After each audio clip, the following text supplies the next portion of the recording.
Hey everyone, welcome to a third episode of Technical Difficulties. Now today's going to be a lot of fun.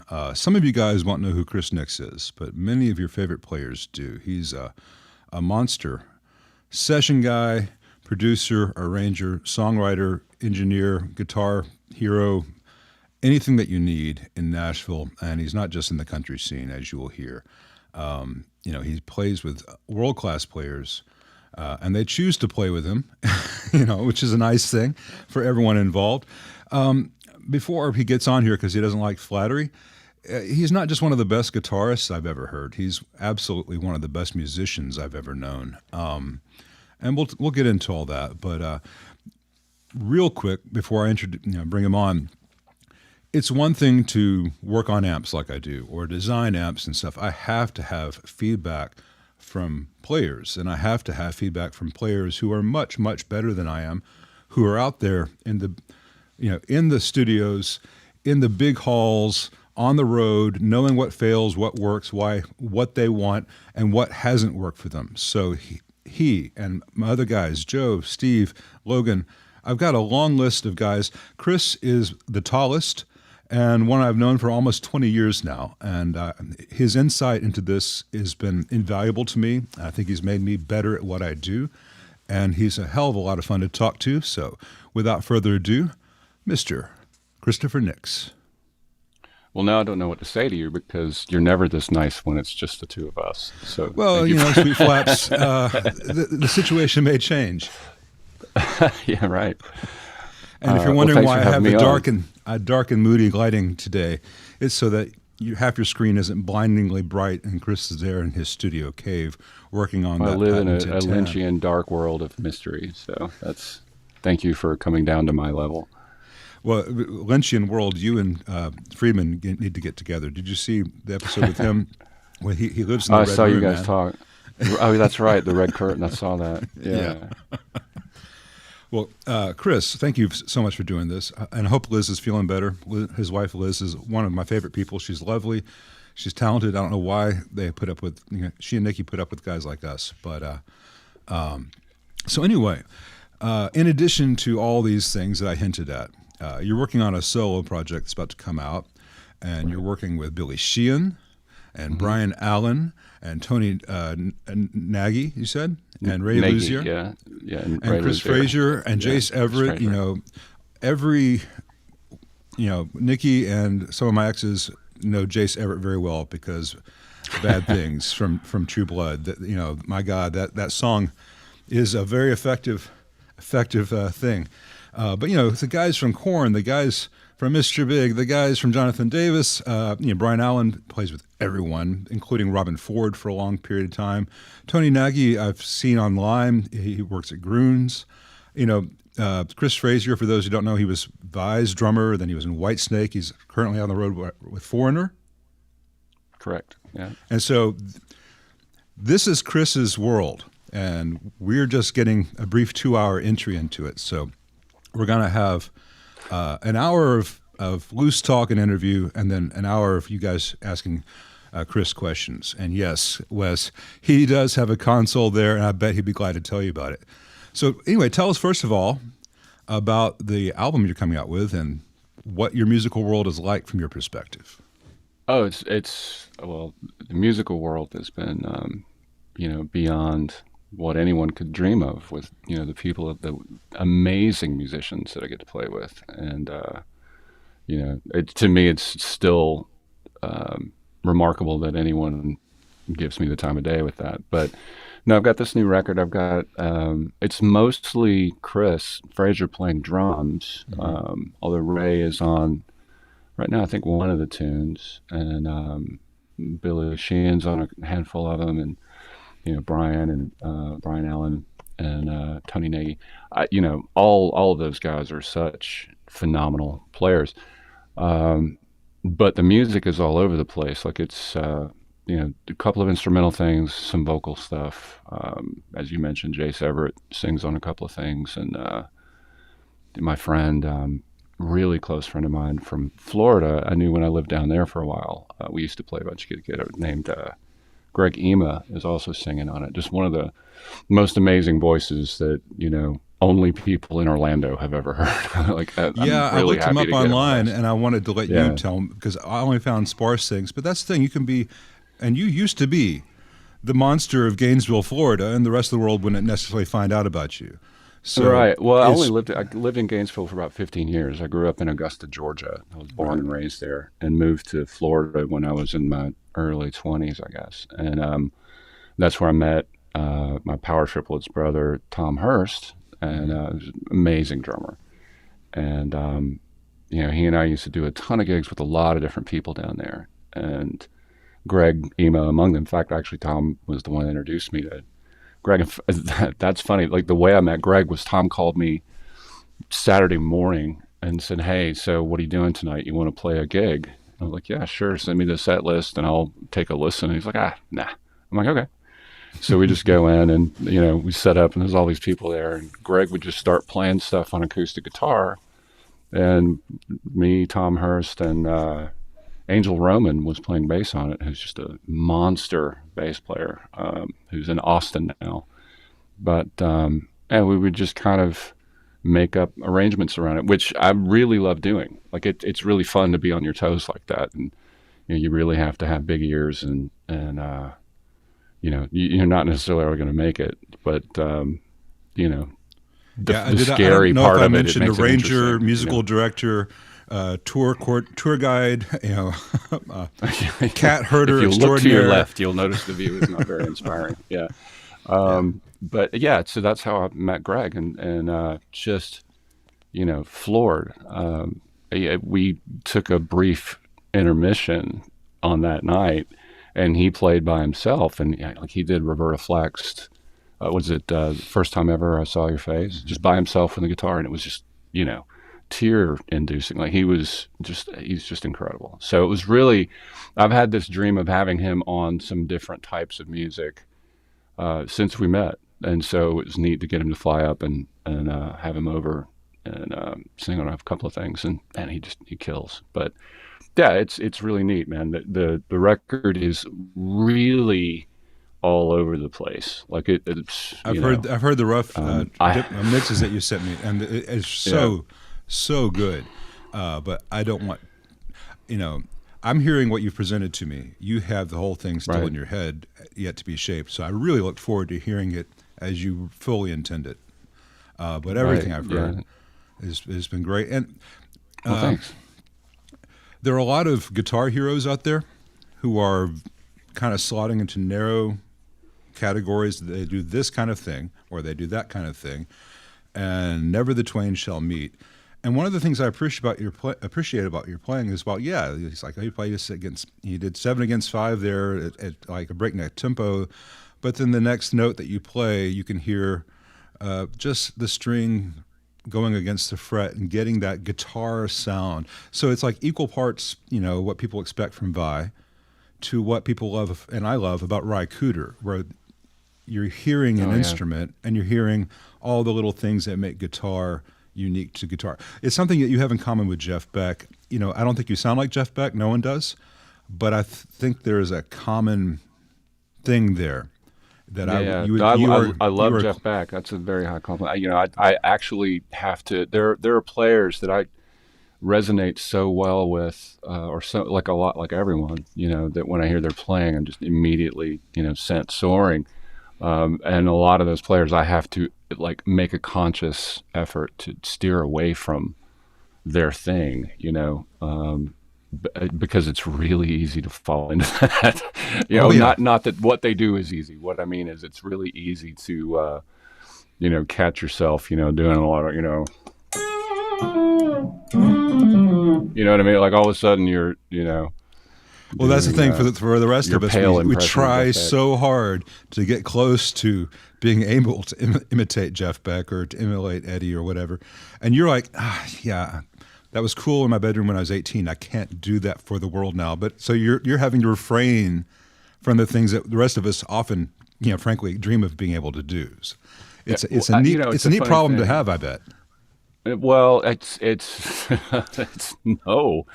I envy people that don't put that pressure on themselves. Honestly, I look when I think that for me when I was a kid, because I started playing when I was 3 years old. So when you first start playing, and whatever makes you enthusiastic about playing the guitar or playing music there's nothing wrong with that. I think that that's a very precious thing, that love and that joy. Um, for me, it became I developed a certain level of proficiency pretty young and noticed that I wanted more out of my imagination than just reciting things that I heard other Hmm. people do. And, not that I didn't like what they were doing or that it wasn't fun doing what they did. It was more of, well, that guy wasn't trying to be someone else, Yeah. like Jeff Beck was definitely not trying to be, whomever, I mean, maybe, oh, what was the guy with the shadow club? Yeah. His Yeah. favorite, I can't remember his name now. Yeah, the guy that played Cliff guitar Gallup. with Hank Marvin, Cliff Gallup. Cliff Gallup. Thank you. Yeah, yeah. In his head, that may have been what he was trying to do. And then, and honestly, I think this is the case with a lot of people is that if you have a strong enough personality, even if you think you're trying to sound like someone else, you're still going to sound like you. I did this, drummer jam I charity, was a about to couple of them mention that. actually. Yeah. Yeah, and every time we would do them, I would sort of try to mimic whomever the guitar player in this historic drummer's band was. Like we did Alex Van Halen and Neil Peart and Stuart Copeland. So it was on me as music director and guitar player to sort of play those parts for each of these great drummers that were All right. coming out Chris to is play gonna this stuff. is gonna be all modest here. I was at all three of those, and they would have like the world's best drummers come in and do a song or two each. The entire thing, note for note, perfect. Sometimes they would choose to do the live version versus the studio version, and they would have some guest guitarists come in, but they'd have like 5 or 6 guest guitarists come in to do one song, Some of and them Chris we didn't have any. and Chris Some would of do them it was just me. all the others. Yeah, So on the Van yeah. Halen, he did like 15, 20 of the things. For the Rush, 24. for Yeah, 24 for the Rush, he did yeah. about the same number. So because the focus was on the drummers and changing out the Right. drummers, and they would have Alex's kit, they would have one of Neil's kits. I mean, it was really No, a that Stuart was really Copeland cool. kit. Alex Van Halen sent us not only his kit but his drum tech.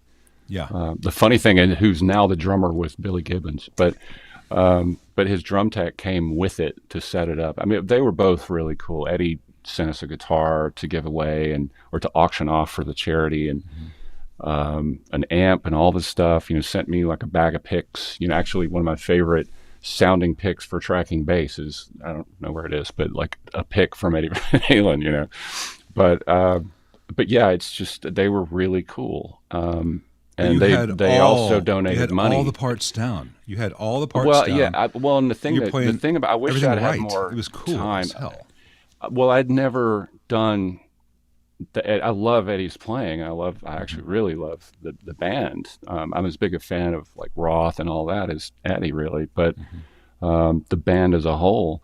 But I'd never sat down and really, tried to play like some of that stuff. You know, I learned most of it the week before, and that was just because I had to tell, like the bass player or whomever what they were, what the parts were going to be. Not that they needed my help, but on this, we're going to do this section, we're going to do this like that, and we're going to have this break or whatever. Right. So it was, looking back on it, I don't really feel like I did, you know, Eddie justice, but that's, hey, I don't really know if anyone does, so that's fine. Well, I was there, and I'm a much better listener than player. I thought you did the spirit of Eddie perfect Well, I justice. think that's really the key. That was You more my nailed the goal. rhythm, Yeah, and you yeah. nailed the signature parts, and then you didn't try to slavishly copy everything. But Right. Well, I can't help, if you put a guitar in my hands, I'm going to. All right. So here's a funny story, and it's 100% true. I got called to do the Judy Messina gig, like to mhm. tour with her, and her music director called, and it was actually great. This is around the time that this wasn't an audition. This was just a phone call. When those kind of calls started coming in, which was a nice change. Um, and he said, learn every solo note for note. Cool. Dutifully, I sat down, I learned all my parts, learned the solos. Well, the first tune of her set is just kind of, her, one of her, sort of rock songs. And I had learned a solo in it and everything. And she comes over and she's like, right as the solo's about to come up, she goes, all right, new guy, let's see what you got. And, when we're all playing guitar, we're idiots, especially me. So in my dumb, idiot guitar player brain of playing, that to me meant she wants to know what I have as an individual, not play the solo and that's something I say to play up to the crowd, So I let one rip, and kind of went for it actually. And, she loved it. Like she's screaming in the mic and all this stuff. And then after that show, the music director came and said, I'm not sure why she's not asking me to fire you right now, because no one does that. And, like a big dummy, as opposed to a true professional, I started testing the fences every night to see what I could get away with in other tunes, And she was always cool with it. And he kept going, man, I advise against what you're doing, but she seems to like it. So, but that's really rare. But, that's well, kind of it seems to me that at some point, some artist, and it sounds like she did, would realize that, okay, this guy that I hired to learn all the new solos on my record that Brent Mason did at the triple scale, and he had 4 days to learn them. If he can play all that stuff after 4 days, maybe he's got something to offer too. So it sounds like she had the right I don't know ears. if that much thought. I don't know if, well, she's the real deal. I mean, that's first and foremost. She's one of the best singers live that I've ever heard. Like she was so consistent every night. Just nailed everything. And she does hear everything. I've played with artists, that are very well known that wouldn't have an idea of, I had this one singer that would look at me as the band leader when someone would screw up, because he'd have, I'm not naming any names, no idea who had screwed up or what they had done, but look at me like, I don't know what that was, but that didn't sound right. Whereas Jody knew exactly who it was and what it was supposed to be, So I think with her, it was more just, someone like she wasn't accustomed to, wow, how do you say this? To someone having the balls to just do what they do, not that you should do that. If you're a professional and you're working for someone, you want to do what they want, but, I guess she liked what I did, so she didn't fire me. So that was good. I did that gig for, I think, like 2 years or something, but yeah. Good night, Wesley. Sleep well. I hope I most likely kill you in the morning. That kind of gig? Yeah, yeah, exactly. I may kill you tomorrow. Right. Well, I mean, all right. So you're sitting there. You're in your studio lair. You've got that cool Nutter 7-string Strat. Yep. And I've been talking up your playing. Why don't you play something for the nice people? Young Mr. Christopher here brought his guitar for everybody. Let's all give Chris a round of applause. Let's hear him play a nice tune for us all. Yeah, I don't know any song.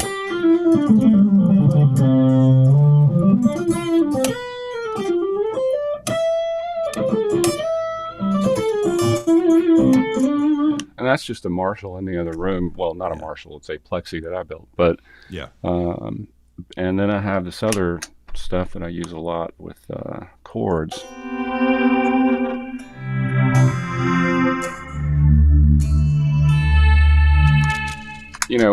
One of the things about, you mentioned that this is a 7-string. When I started playing with Jonathan Davis, I was listening to the stuff we were going to be playing. And, Korn famously, they took the whole 7-string thing and made it popular and all of that. But in listening to the record, there were a lot of things that were like low C or, low B and low A, that kind of thing. And, he had said, well, a lot of that was tracked. So he played a lot of it on his records, that one right on Black Labyrinth. I don't know who else played on it, but I'll have to ask. But he said some of it, a lot of the lower stuff was just like a 6-string tuned down, and, but what I figured was I don't want to be changing guitars between every tune. I did enough of that when I toured with Tonic. Like every one of their tunes is in a different tuning. So we had this poor tech that had to hand guitars to Emerson and me like after every tune for a different tuning for each song, and it's just a nightmare. It kind of kills the momentum, and you don't want to be the one that people are waiting for, the drummer and the bass player, and everyone's looking at each other. Are you going to do this, or what are you doing? So I thought, well, if I get some 7 strings and tune down to A, then on the lowest string, then I can use one guitar all night, And I'd had a 7-string back in like the late 80s. I had one custom-made Strat, and really wish I still had it, actually. It was a really good guitar. But it, stayed with me for years. But at the point that this gig came up, I didn't have it anymore. So I called a couple of people. I called everyone to see who had left-handed 7-string guitars to see, and quickly, because it was, only had a few weeks to kind of get all of it together, and gear and everything. And so talked to Brian Nutter, who makes great, custom guitars and all that here in Nashville. And he's a great player. He played with Keith Urban and, all this. Great singer too. But so, yeah, he said, yeah, man. I said, I just want a Strat, because that's what I normally play, is just a plain old Strat, 3 single coils, and I'm not really looking for sort of the typical metal guitar. And he said, yeah, I'll build it for you. So I give him the specs that I wanted, and he put it together. The neck is a little thicker than what you'd find. Like Ibanez actually gave me a guitar that was really nice. Universe. It's kind of, it's not in here. Prestige something, but it's kind of that university. It's got the big cutaways and the 24 frets and 2 humbuckers. Again, I'm not really a humbucker guy by habit, but I did get John Sturr. He sent me a couple of 7-string humbuckers that I do like his humbuckers, actually. So he sent me a couple of those to put in it, and it sounded great. The only thing with that guitar is, for me, the neck is a little thin from front to back, this way. Yeah. Right. Which, if that's how you're comfortable playing, that's no problem. I'm just accustomed to, the sort of bigger V-shaped Strat things, Well, yeah, I mean, but you're what, 6'4"? It's 6'3". Yeah. Yeah, but you're taller in heels, which is what you usually wear when we're out together. But yeah, when I'm in basketball shoes, it's 6'7". Yeah. When I tease my hair, it's 7'3". But yeah, so he built this guitar for me. It was cool because I went over to his farm. He had a shop on his farm, which is where he builds his stuff, and he had the neck blank. It wasn't even a blank; it was a piece of wood. Like he cut this out of a tree, literally. And so he was shaping it, and he said, "So, I'm going to sand it down, and then you hold it and tell me when to stop."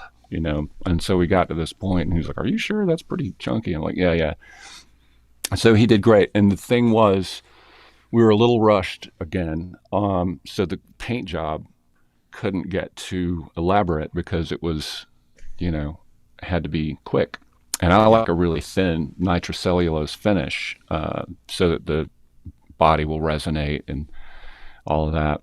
And so, which is good. It takes less time. But being that you can't do metal flake and all that and have it actually, be the same thickness that you want. So I said, well, I've got a blowtorch. Why don't we, take the blowtorch to it and then you just clear coat it? So that's what we did. We're out there. I've got the blowtorch. He's holding the guitar barehanded. And I've got the blowtorch like going to town on the body, and you can see the scorch marks and stuff. Oh, yeah. And his wife walks out the back door and sees us, and she's like, "This is the fucking most redneck thing I've ever seen," because we were doing it right next to their pig pen. He's got this, it was pretty great. Oh man, take it out there, get that 22, put some character holes in it. I got a blowtorch. We'll light it up. But the other thing that was interesting about the 7 string is, Obviously, you can do like the big chunky, all that stuff, which is cool, but you can do clean things with it and throw in. So like if you were going to play like a C sus4 and do a little volume swelly thing, sounds great. This sounds real cool when you can put a little low note under it, Yeah, it puts it in THX. Reach over and grab it. Right, all of a sudden. Of course, you gotta reach over with your thumb. You don't have to. You can.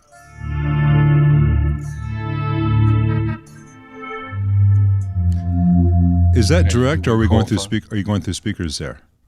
Not right now. This is actually, it's sort of direct. It's actually, what am I doing? Okay, so I change this particular signal path sometimes, but in this case, most often when I'm tracking, it's volume pedal into an API preamp, and then that goes out to an old from the 90s that I've had since it was brand new, Rocktron IntelliFX, which does all the little stereo delay thing. Right. That's what it sounds like when you're not swelling into it. And that's a preset that I wrote in like 1994 or 5, maybe even 3. I've heard that preset used a lot. Yeah, you've been listening to my crap for a long time. But usually that's what I do. I have right now. I've been playing around with this. I was doing this yesterday. I have an old Yamaha DG1000 preamp. That's one of their old digital things that they came out when Line 6 was actually when I was working for Line 6. And I really like the clean sound on it. So I was experimenting with that. It sounds cool. I don't know if it's going to stay, but it sounds good for a podcast, I guess. But we got to, the API sounds quite good. Well, the reason I ask is that what you were just playing, especially was that with a low G on the C sus chord. I guess it was low C. That's what I was saying. So yeah, that's an octave down. So right, low C. But a lot of guitar cab speakers don't have that. You'll hear the right. upper harmonics. You'll get the impression. You can hear them. No, you can hear them. I use that a lot live. What I mean is you're not going to get the fundamentals out of every cab. You'll hear right. In the room like a 4x10 bass cab works. It doesn't get a low B truly.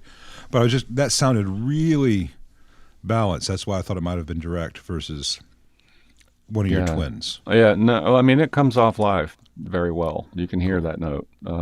It may, technically not supposed to be there, but it's there. You can hear brains it. Are neat I things. Do a lot of how we interpret what we're like. Oh, I hear this. Therefore, there must be something below causing that. Therefore, my brain hears that. I'm not telling Chris anything he doesn't know, but I'm explaining to the rest of you guys. If you have a Princeton with a 10-inch speaker, it'll sound great, but that low C will not do that through a Princeton. But maybe through it won't twin. Be as flat. It definitely won't be as flat. You'll hear the note, but it'll be a little behind the other notes. Right. And that sounded very with my live present. setup. Well, with my live setup, it's a little different. It's I have a couple of IntelliFX because they don't make them anymore. All the stuff I like, they don't make anymore. But that one for live, I have another one that I run into a Bradshaw, one of the CAE line mixers, and that goes into a solid state power amp, and then that goes to a couple of satellite speakers that are just for wet, and then I have a clean amp, so the signal goes from my pedal board, volume pedal into like a big fat clean amp. And then that has a line out that goes into the IntelliFX, and then it goes into that. So what's really going on live is you hear the dry stuff from the clean amp itself, and then the delays kind of come in around it. And so you end up with a similar effect if you're listening on headphones with this. Same thing with the lead stuff. I do the same thing. That same setup and that mixer, there's also an old that they don't make anymore, Line 6 Echo Pro. I remember this rig very well. yeah, I've been using this for a minute. every time I try to change anything with my setup, I always end up going back to the stuff that I've used forever, and it drives me crazy because I'm like, well, I keep thinking there's going to be a better way to do it, and I can't. If any of you know, please message me. And don't tell me about the whatever. I've tried all of the digital stuff that it exists, and I can't find anything that does the same thing. But anyway, so for the lead stuff, I have like the head, one of my plexis or whatever, and then that has a line out that goes into the Echo Pro, and that's set completely wet. So again, head, dry cabinet, and then line out from that goes to the rack that has the Echo Pro, and then that's in stereo out to those satellite speakers again. Right. So you'll have like the lead thing, and then those little echoes will be in stereo, kind of through the other cabinets or whatever. But and it sounds great. The funny thing is, I kind of have this sort of crusade against, well, no one's going to notice the difference. There are a couple of those topics that people use that cursed phrase on. One is MP3s.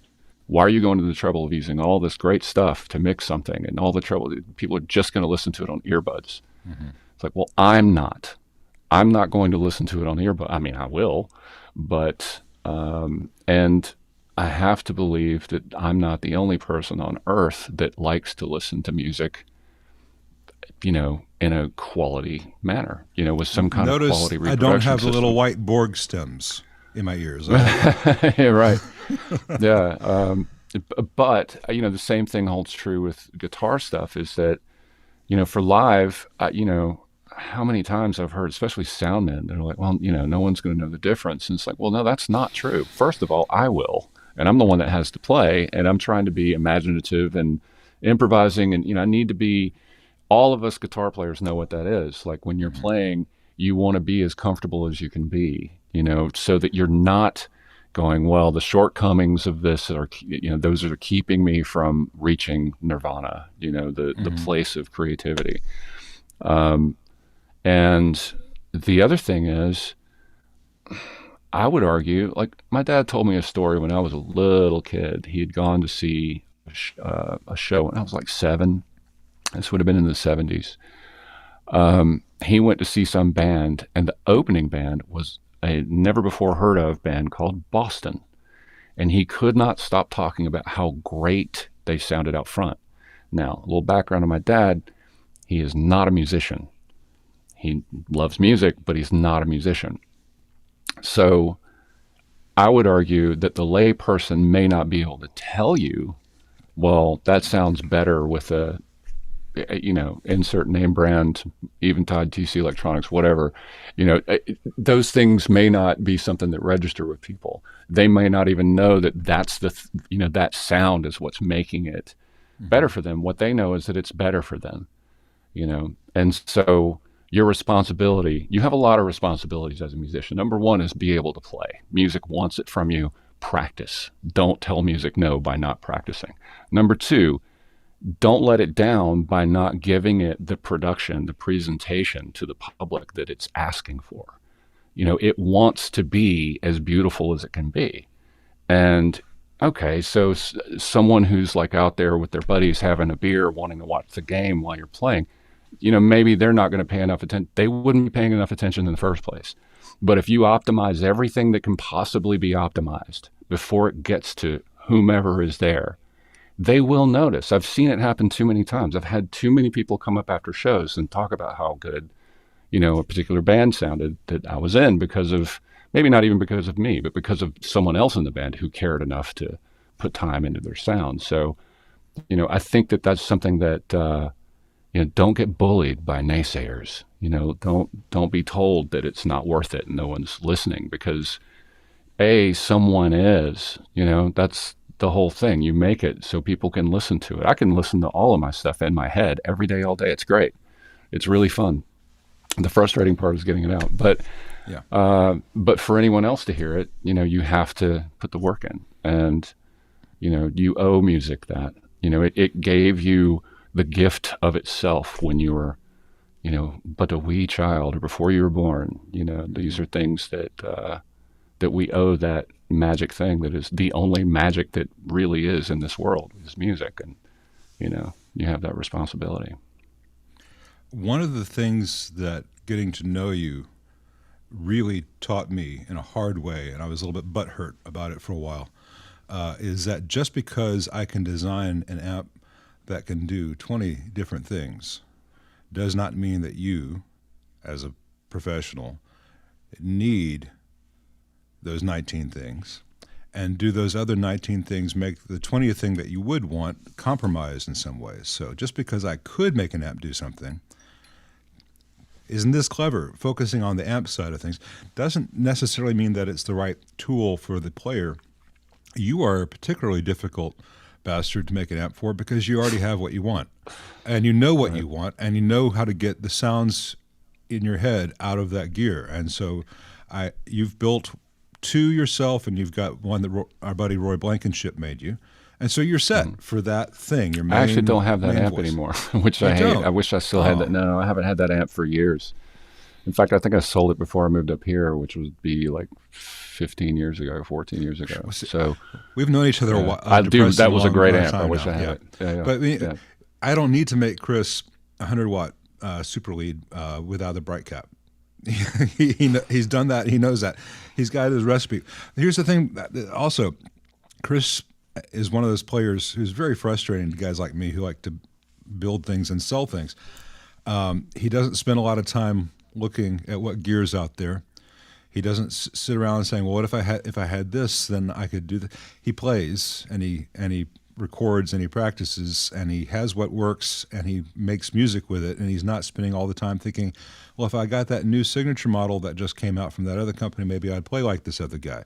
I think way too many of us on the internet are trying to buy shortcuts to avoid the hard work and practice, or the realization that some of us just are, for whatever reason, are never going to get to that ultimate level where guys like Robin Ford and Chris could meet at a bar and actually have a musical conversation with each other, which is a depressing thought. So let's go buy some new toys, make ourselves feel better.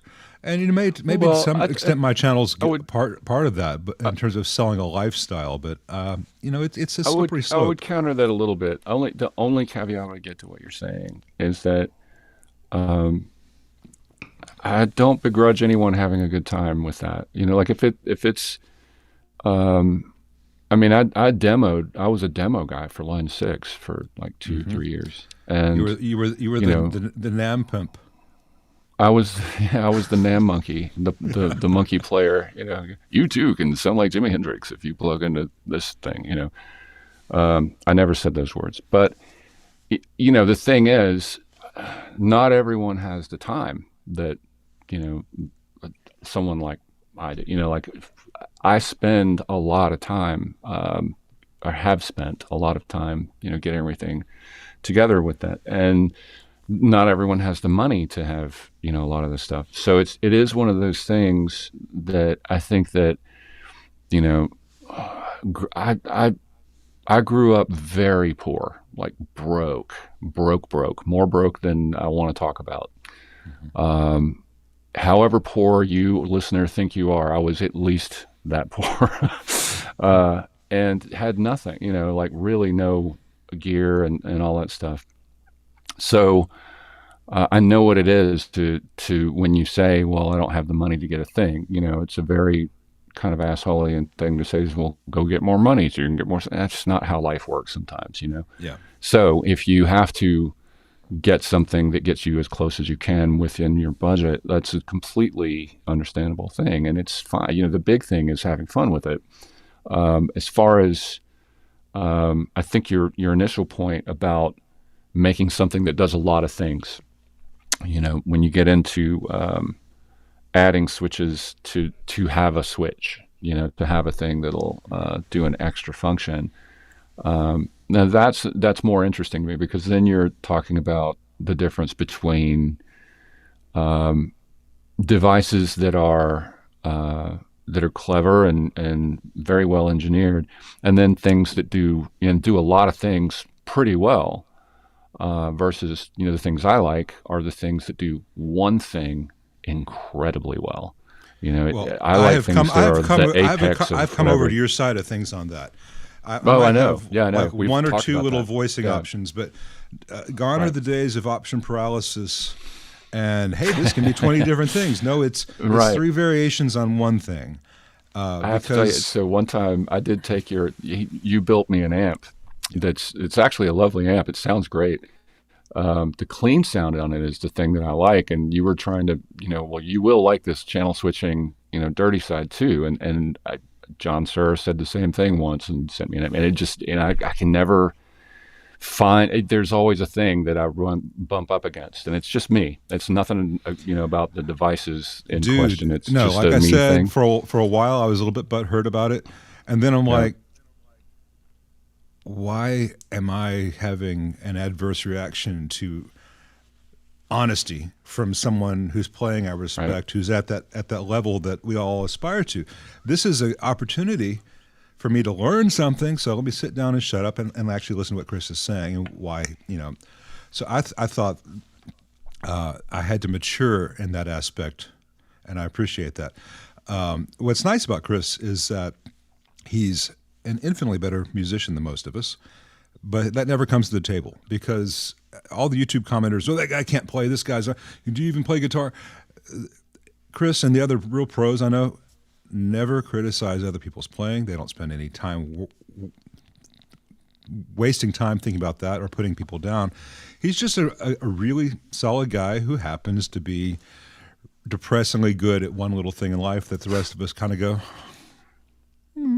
I can't do Well, that. it's music. It's funny. There was so Trip Walmsley, who's one of the most amazing bass players that anyone. Look him up if you don't know who he is, and if you play Yeah. bass, you probably do. But Trip Walmsley, just incredible. But he's in a band with me and with the aforementioned Tom Hurst called the Power Triplets, and one NAMM show. Actually, we all met. Just well, I knew one Tom. second. Am I getting a battery thing on my camera? I don't know. I mean, I can see the hair in your nostrils perfectly fine. I don't know what the problem is. Shut your mouth. You know I trimmed these before the shot. I know. I What is watched. that? Making sure that this battery adapter is plugged in. Just 1 second. You go ahead and talk to everyone. Finish your thought while I get I'll underneath tell the this desk and make sure this story. camera's Yeah. plugged in. Yeah. So we're at this NAMM show, and we had just met Trip the night before at like this Guitar Hero jam, which was me and I was invited to do it, and somewhere in Austin. It was in Austin at this club. Ed DeGeneres was one of the guitar players. He was a great dude. And I can't remember who the other guitar player was, but Ed and the other guy were having volume wars. And so Tom and Trip was the bass player. We'd never met him. So the three of us started kind of playing Where's the One while those guys were noodling and stuff and really hit it off. And so the next day, we went over to see him do a demo because he was demoing for, I want to say Glock and Clang or Galen or one of those amp companies. And so we go to their booth. And at that point, Trip was on a break, and so he was just hanging out. So we're talking and all this, and these two guys sit down and grab a bass and start playing their NAMM show licks, which if you've never been to one, sounds a lot like doom doom bap, doom doom bap, boop bap, right? Mm-hmm. So they sit down and start playing, and Trip is like, all right, cool, music, some people to play music with. And he sits down, and he starts playing with them. And again, look him up. When he starts playing, he's Trip. He is uniquely his own animal and unlike anything and just completely unreal and just incredible. So he's so technically advanced that it's laughable to even talk about that part. But because he's so musical, everything he plays is like that. But he's like a child in his innocence and love of music. So he sits down with these guys and starts playing, and they both, just kind of freeze up and stop playing. And I remember thinking, first off, that's a really amazing thing about him is that he wasn't sitting down trying to shut them down. He wanted to play music with them, but also it was an interesting anthropological aspect of, of observation that people can be, there's this strange, like primal competitive thing that people often present. And he doesn't really have that, and those guys did, and they didn't want to be there, at that time.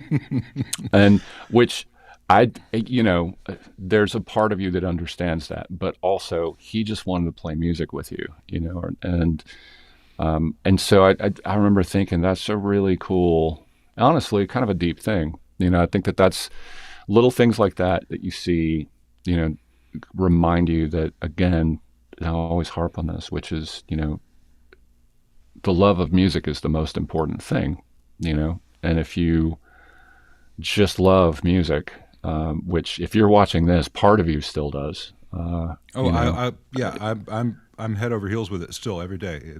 New things to Right, fall in love absolutely. Yeah. So like, as far as, other players and what they're doing, like, I love everything that anyone can do. You know what I mean? I love that people have that passion for doing it. And, it's such a magical thing that I don't think that it should ever be discouraged. So. Absolutely not. I want you to know that I was listening. I had to turn up. I took off my headphones, but I turned the monitor up. I was hearing everything you said. I was paying attention. I was just on my hands and knees making sure that the camera battery adapter hadn't come unplugged, because I had a new icon I'd never seen before. It looked like it was saying this camera's about to die, but no, it's fine. Yeah. I didn't want to do that to you. Anyway, I was totally paying attention to you. Music is an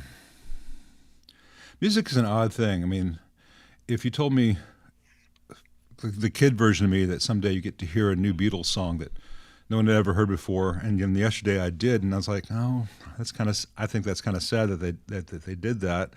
It's kind of sweet, but it's not really a great song that I don't think would have ever made it into a Beatles record, or even one of John's solo records. It wasn't really that good, or in its unfinished form wasn't.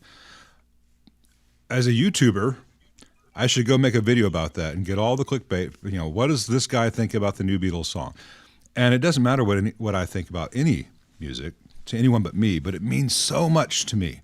And there are so many other pieces of music I discover all the time that I deeply love. But, when I was younger, any Beatles song was automatically good. I even tried to embrace, Revolution 9. I skip it now. We get a little more discerning in our loves, but it doesn't lessen them.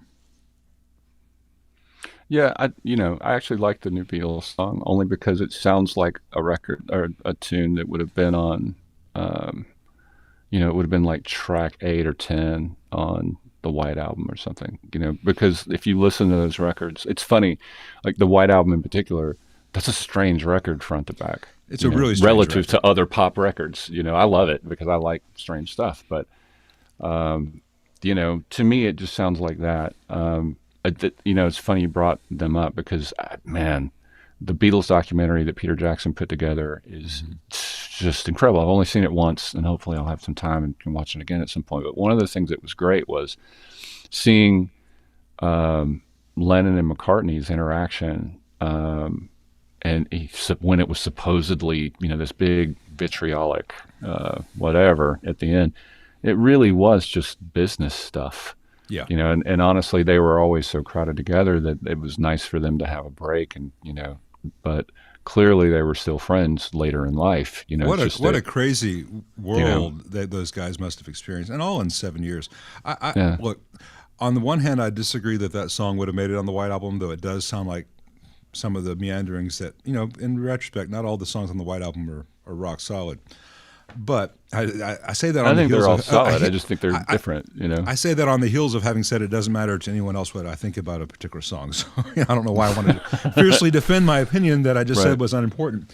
But, I think all the songs on the White Album are interesting, but, certain of them are not particularly that strong. They're just that particularly interesting because they're of a period. I would put it that way. I'm glad that they all exist, but I'll skip Upload most of the time. Yeah. Or Good Night, I'll skip, as much as I love Ringo. But, the Get Back thing, it was nice to know that they weren't just raging horrible people to each other, as we've been told. Well, no, and the fun part was seeing, like, if you've ever been in a band, like actually been in a band, that was just a band at rehearsal. Like, it's funny watching it because it's like, oh, that's exactly what it's like for all of us that have been in bands our whole lives. It's like, that's how that works, you know. And well, the thing is, it's an 8-hour you know, documentary, but it's spread out right. over like 4 days, so you're getting like 20 minutes per day or something. You could have come back and filmed a different 20 minutes of each of those days and gotten a totally different picture. Sometimes they would be furious with each other. Sometimes it'd just be a riot. I don't know. I don't know. I think that most of it seems, you know, pretty, you know, it kind of has all of the swings, you know. You know, when you, the thing that I valued from it was seeing John Lennon. The cool part was that camera crew was with them so long every day that eventually, because I can tell you, you know, when there's a camera on you, you know, when there's a camera in the room, like no matter how long you've done it and how, you always know. But watching that, all of a sudden I realized that, oh, his image with the press was always as this sort of contrarian kind of guy that, you know, he was kind of snarky and, you know, sharp tongue and all this stuff. What I realized is that, you know, he was himself, and the person he was talking to for an interview on that given day from whatever, you know, paper or TV show, whatever, I don't know you. You know, how am I supposed to trust you with who I am? Mm-hmm. And I don't know how you. The other thing is he was one of the first people in the rock world to have stuff that he said taken so out of context that people were burning Beatles records. You know, the whole bigger than Jesus thing. Like what he was doing. Number one, he was making a joke. Number two, at that moment, they were bigger than Jesus. More people knew about the Beatles than knew about Jesus in that time. Like he wasn't saying something that wasn't true. Not more important if you're religious, just that in terms of sheer fame, they were he was right also there. talking to Marina O'Dowd, who is a fairly intellectual interviewer in I think it was for The Guardian in London. And then it was picked up by every newspaper in America, every small town. That one line, taken out of context. Yeah, and even in context, what he said was, right now the Beatles are bigger than Jesus. He got excoriated for that, and it's just, first of all, a joke. And jokes are kind of, you know what, man, if something's a joke, if it's a bad joke, sorry. You know what I mean? Like, you know, it's funny. Some of my favorite comedians in the world have said things that people have gotten really upset about. And it's interesting because they're just jokes. Like, I don't know if you noticed, but that's a professional comedian. Their job is to make jokes. Just because you don't like a joke doesn't mean that they weren't joking. And, you know, so with Lennon, it was interesting to see that, because I know someone who's very like him. I played with this person forever, and actually watching his and Paul's dynamic was very much like watching me and this person. You know, Paul was much more, well, here's the thing, and we got to, you know, working on the thing, and this person's kind of bouncing around the room and, you know, being funny, while also being incredibly creative. But it's, you know, he's very protective of that inner child that comes out when he was being creative. And so it explained a lot to me about his image with the press. And I realized that, you know, I know from personal experience, I've had my words changed in articles. I've had things happen where, you know, not that I'm famous, but I have done interviews before and then seen the sort of paraphrased version of what I said. And it's like, well, that's not the intent of what I was saying. Not only that, but it's not the words. Chris Nix compares himself to John Lennon on my channel. You heard it, folks, right here. Right now, I'm bigger than John Lennon and the Beatles. That's Well, you're much taller than they ever were. I'm much bigger than both of them. You know, that's people in Jesus's time were small, and Lennon was what, 5'8", 9", you know. Mm-hmm. So Yeah. So you heard it here, folks. Now, if you want to burn any thing or throw any bricks through windows, Chris lives at 1876 Mockingbird Lane. You can buy my records at Buy as many as you want to burn. Yeah, That's great. that's right. Yeah. Well, I think on that note, we're going to take a 7-minute break and we'll get back and let you guys ask some questions. I know that people are going to have questions about your consoles and your pre's and all kinds of stuff. This is the kind of thing where all the tire kickers who just want to ask questions from me about how to make their deluxe reverb sound like a Marshall have probably bailed already. So this is going to be in the weeds stuff for you guys who really like your gear, really like music. You can ask Chris questions about touring, about being in the studio, about making arrangements. This is a real thing. So we're going to come back in about 7 minutes and get into the real thing. Check back.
He's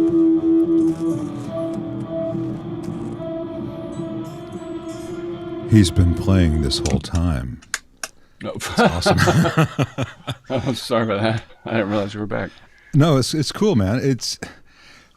He lives in this cave. This is the natural lighting. He actually doesn't have light bulbs. It's just the lichens have developed a glow on the ceiling. But this is what he does.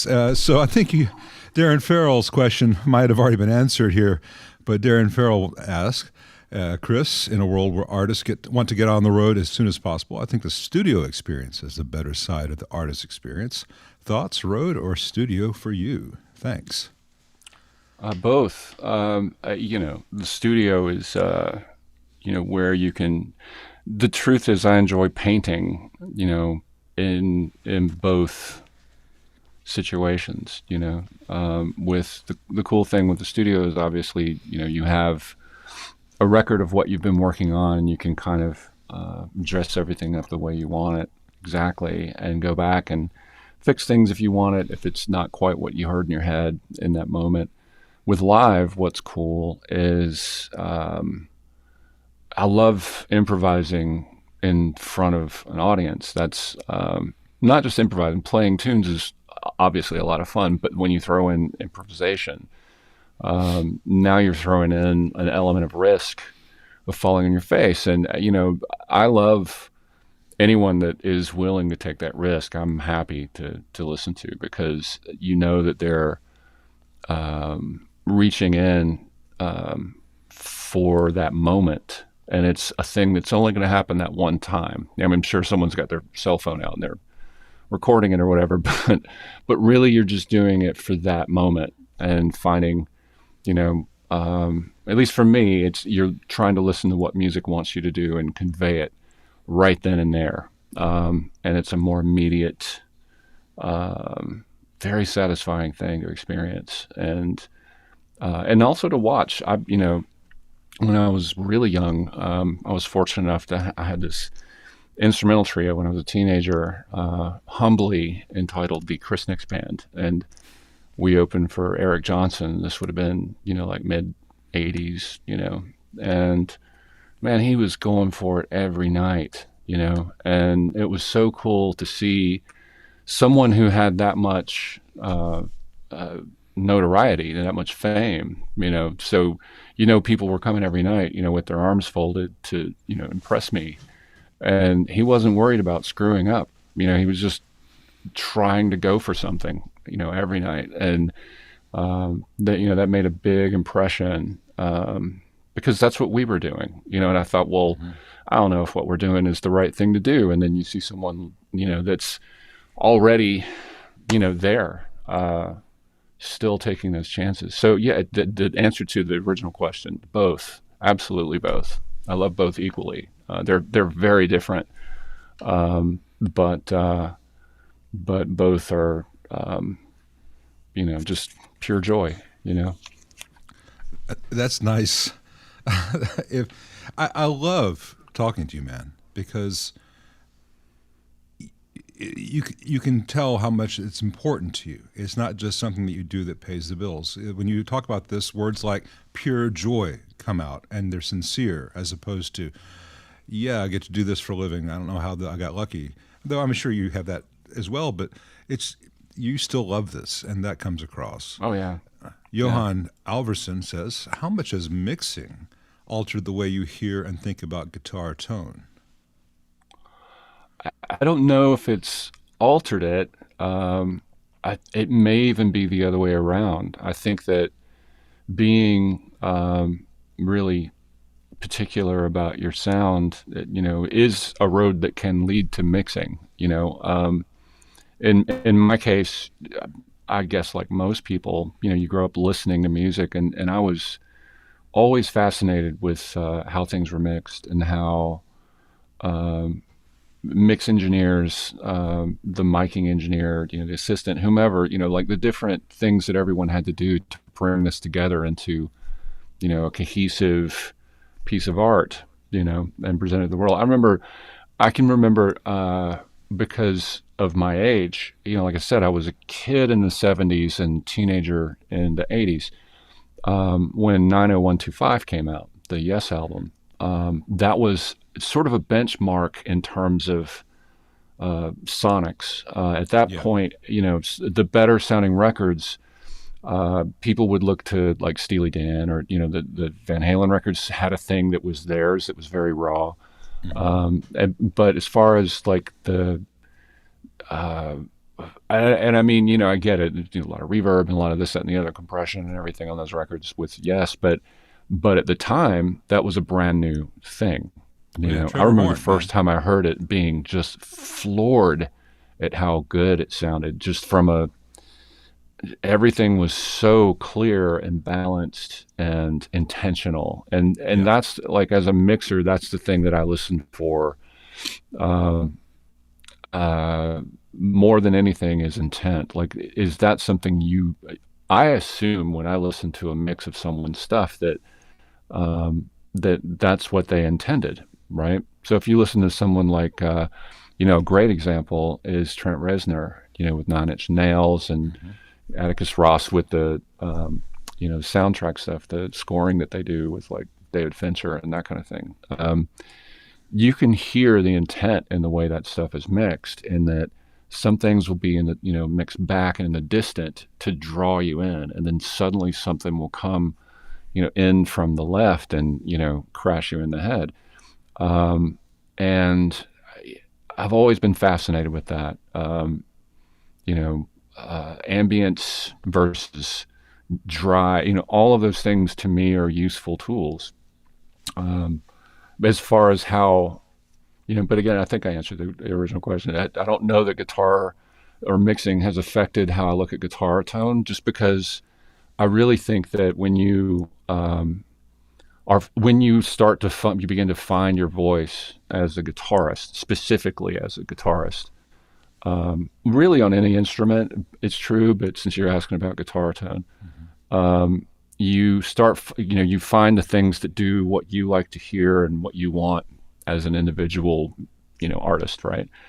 I think then it becomes the responsibility of the people recording it, whether it's you or, some other people, to get that thing that you're getting, in the room, in between the monitors when they're listening back to it. You always hear the stories about people, every producer I know has a story about, well, it sounds good to you, but when you listen to it in the mix, it's not going to work. And it's like, well, but that's your job.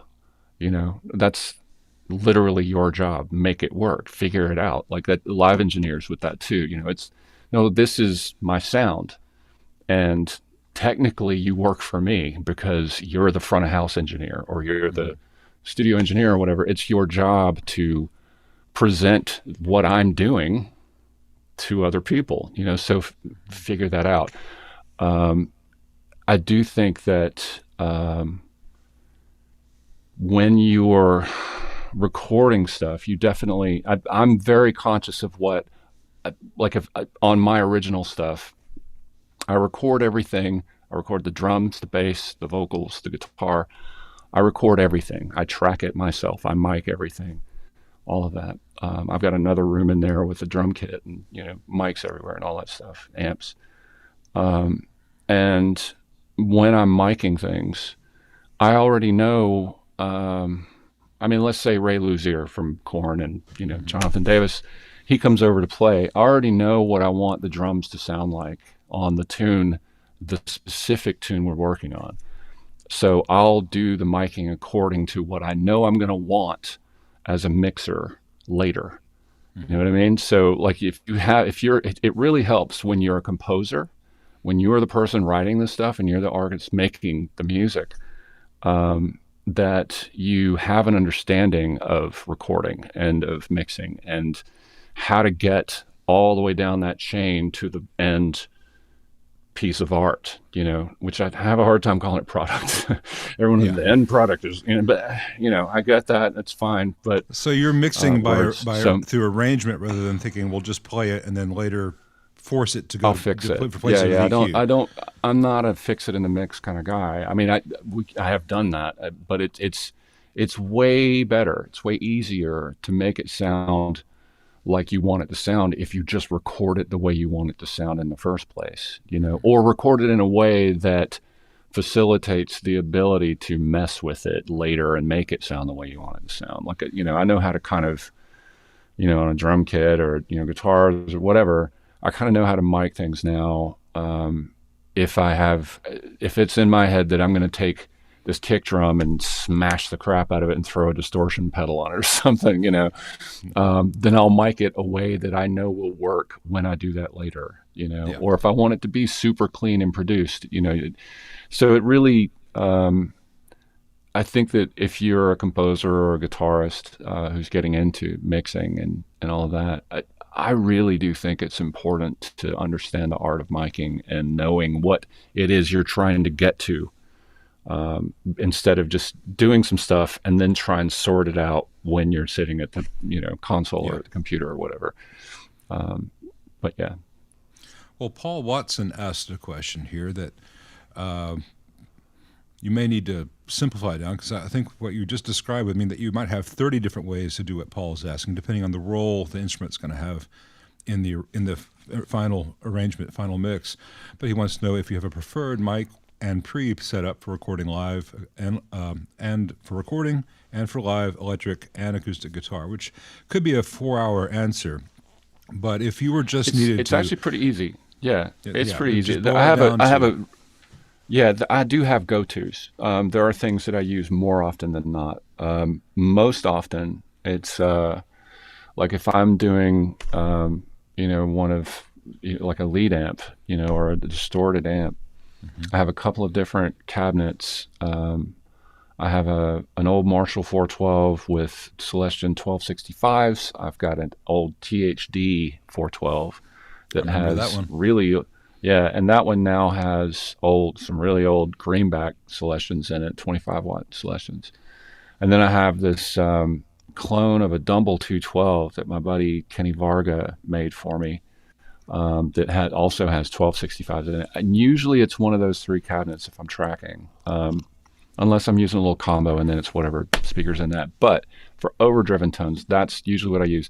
For that setup, almost invariably, it's an old, like Unidyne 3 SN57, not the newer Shures, although there's a mod you can do to those where you take the transformer out and it basically becomes a Unidyne 3. But I have a little, I don't know, 4 or 5 old Unidyne 3s that I've snabbed over the years that, those on the speaker, probably about 4 inches away from the grill cloth. Not right in the center of the dome, but right where the dome, and it's pointed at that. It's back a little ways, but pointed where the dome and the cone sort of meet. So it's a little bit off center. That's where direct at it. It's not angled. Yeah, it's kind of the classic thing, Let me interject real quickly on that. First of all, that's exactly how every amp that you hear on my channel is mic'd 57. It may not always be the best recording for any one thing, but it's consistent. But taking the transformer out of a modern 57 to make the old style works really well if you're having the API and Neve pre's that Chris is using straight into your modern computer interface. You may not want to do that, so research it more before you go start ripping out the transformer from your beloved 57s. Chris knows this, but I just want people to know that that's not what's standing between you and sounding like Chris through the API. It's more than just the transformerless 57.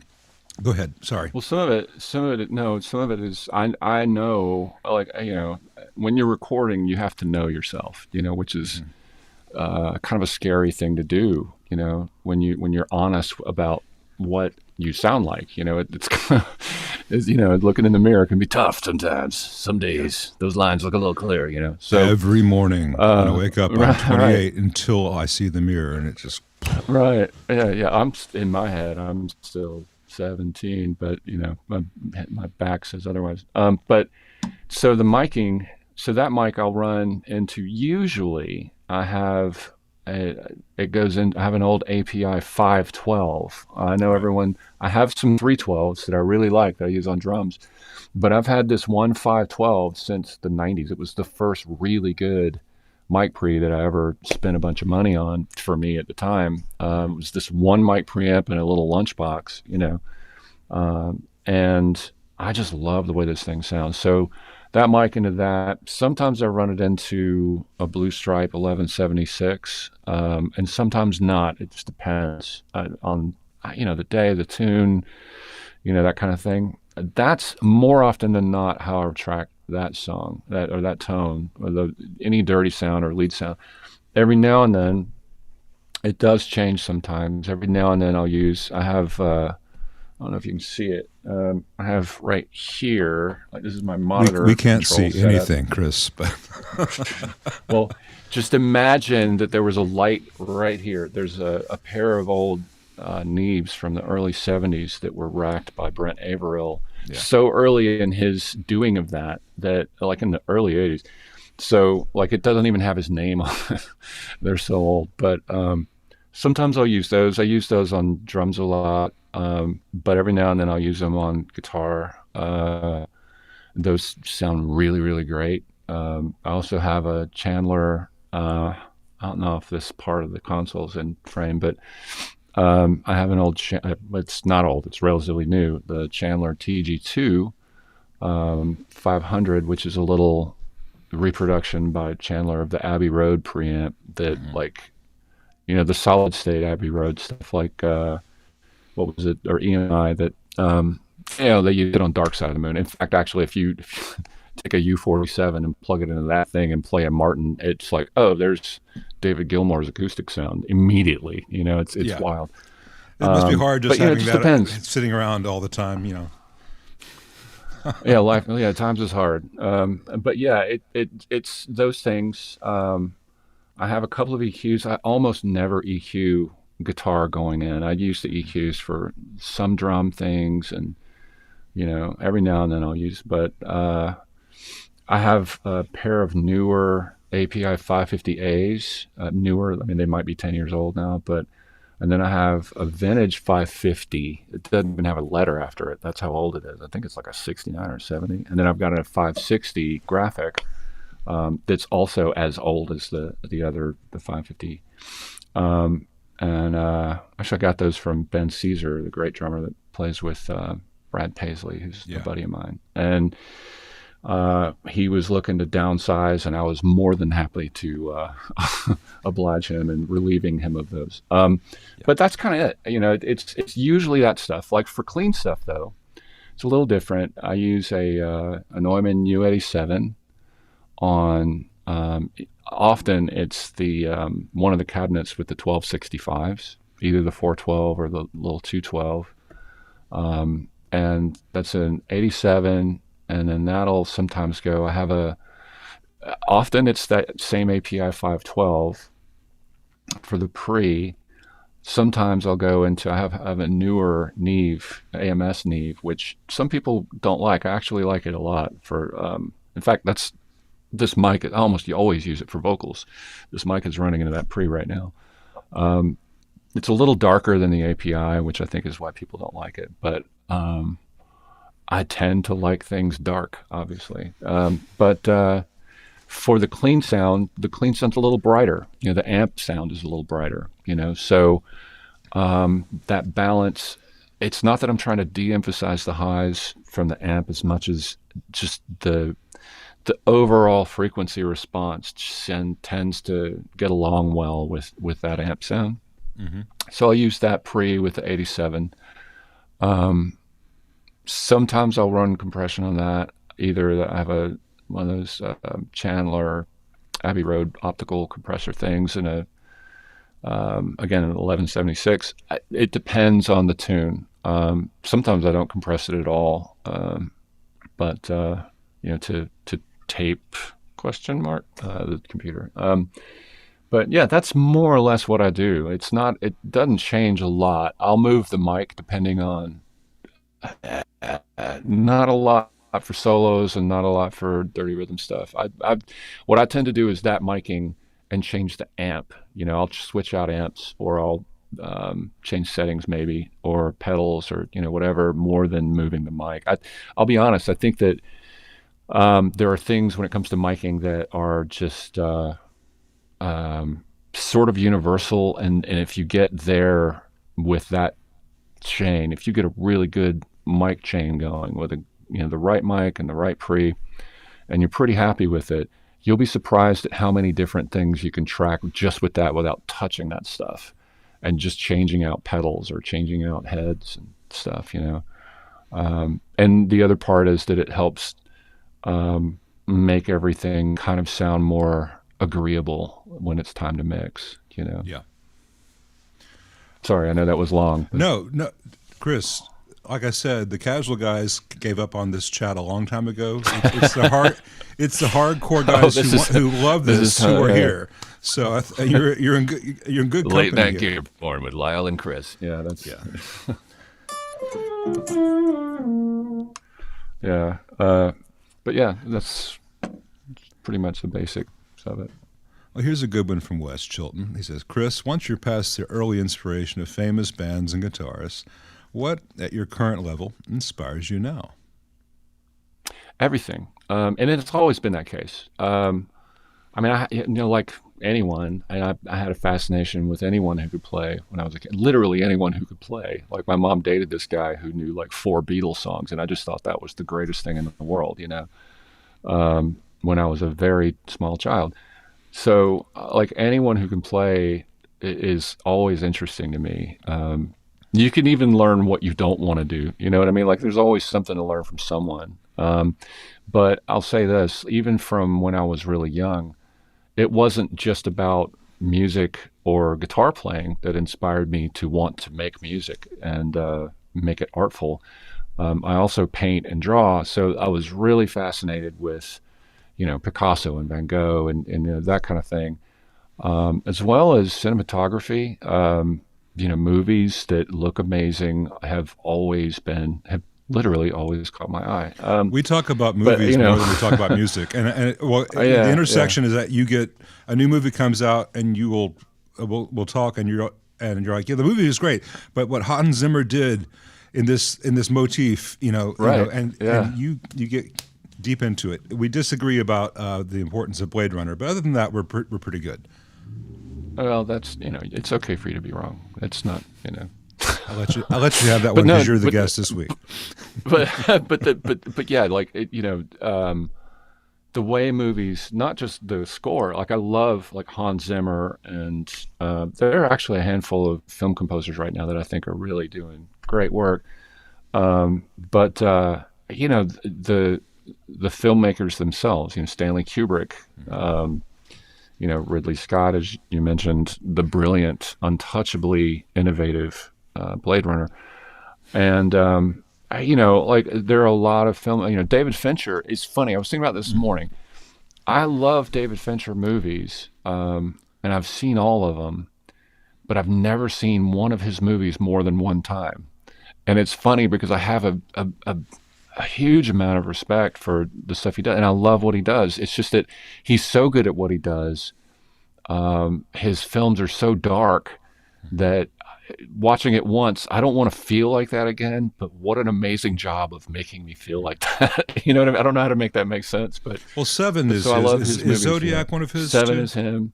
Zodiac is great. Yeah, that's great. He also did Fight Club, and famously and then he's got a new one coming out now with Michael Fassbender called The Killer that looks interesting.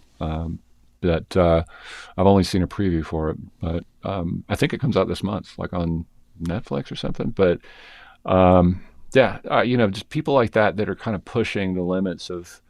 Roger Deakins is one of my all-time heroes. Yeah. Everything that guy does, every frame of painting, and so to me, it's not just about drawing inspiration from only music. It's sort of translating the inspiration you get from seeing things like that or experiencing things like that into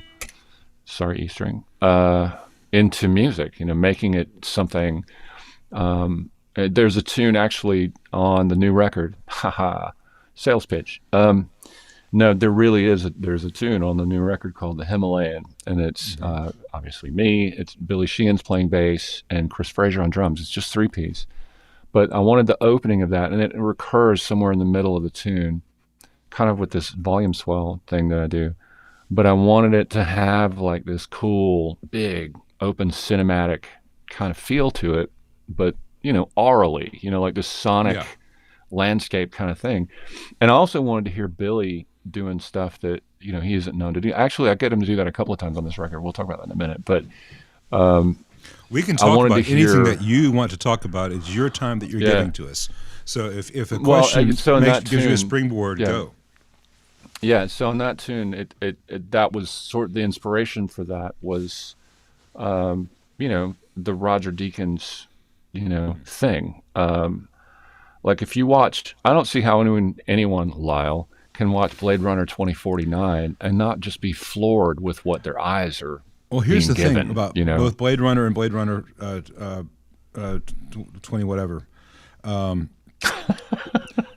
What Roger Deakins did is great. What the screenplay was not. So Roger Deakins, great. Rutger Hauer, great. The rest of it seems like Rutger Hauer's not in 2049. I know he's in the one that needed to. He's in the movie that needed to exist.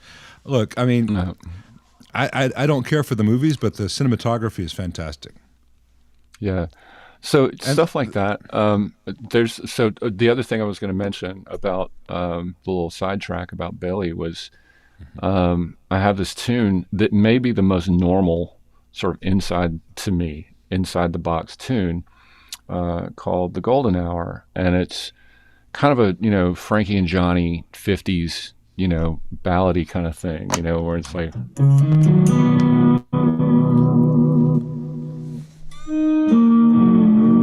real pretty, but the tone is way cleaner. But he was going to play on it, and so I said, "Man, do you have any like cool hollow body basses, like some old funky thing?" And he said, "Yeah, I have a handful." I said, "Well, bring them." So he brought over, I don't know, like a Hofner and an old Epiphone and an old Gibson or something. And so we went through them and listened to each one, and we ended up settling on a 1964 Epiphone Rivoli that looks like a Gibson 335 with one pickup, one humbucker in the neck. And he told me he has it because Paul Samuel Smith was one of his favorite bass players when he was growing up. Probably still is, from the Yardbirds. And so that one, it just had this no top end whatsoever. It's just, right, really cool, funky sounding thing, and it just sounds perfect on that tune. And what's great is that I'd sent him the tune in advance, so he had learned it. And so when we start tracking, I asked him to do a couple of things specifically that I'd wanted to have, but then there were little things he would throw in that it's interesting learning about musicians when you work with them. Like, you think that, people have people pigeonholed, there's this or there or that, or, whatever. It's like with actors, well, so-and-so can't act like that because they're a bad guy. It's like, well, no, they're actors, So in this case, Billy's known for, all of his stuff, But man, the style that he puts in this tune is so perfect. It's exactly what the tune needed. But he's still, and there's all these extra little things that he just sprinkles throughout the whole, just these cool little style points things that when you listen that keep you, because it's only clean guitar, one track, and it was one take of clean guitar. So there's not like layered, anything, and then one take of drums and one take of bass, and the stuff he's doing on it just really, and it's so funny because it's through this tubby sounding old bass that's rattling and all that, and I love it so much. It sounds so great. But so I love experiencing other people's the breadth of their musical do you find that I don't know? You don't have to answer this because I don't. You have your friendship with Billy. I don't know Mr. Sheehan, but do you think, or did you find that he seemed to be relieved to be able to show a different side of his personality than Usually his He gigs was are so to be excited. the hard rock flash guy. Yeah.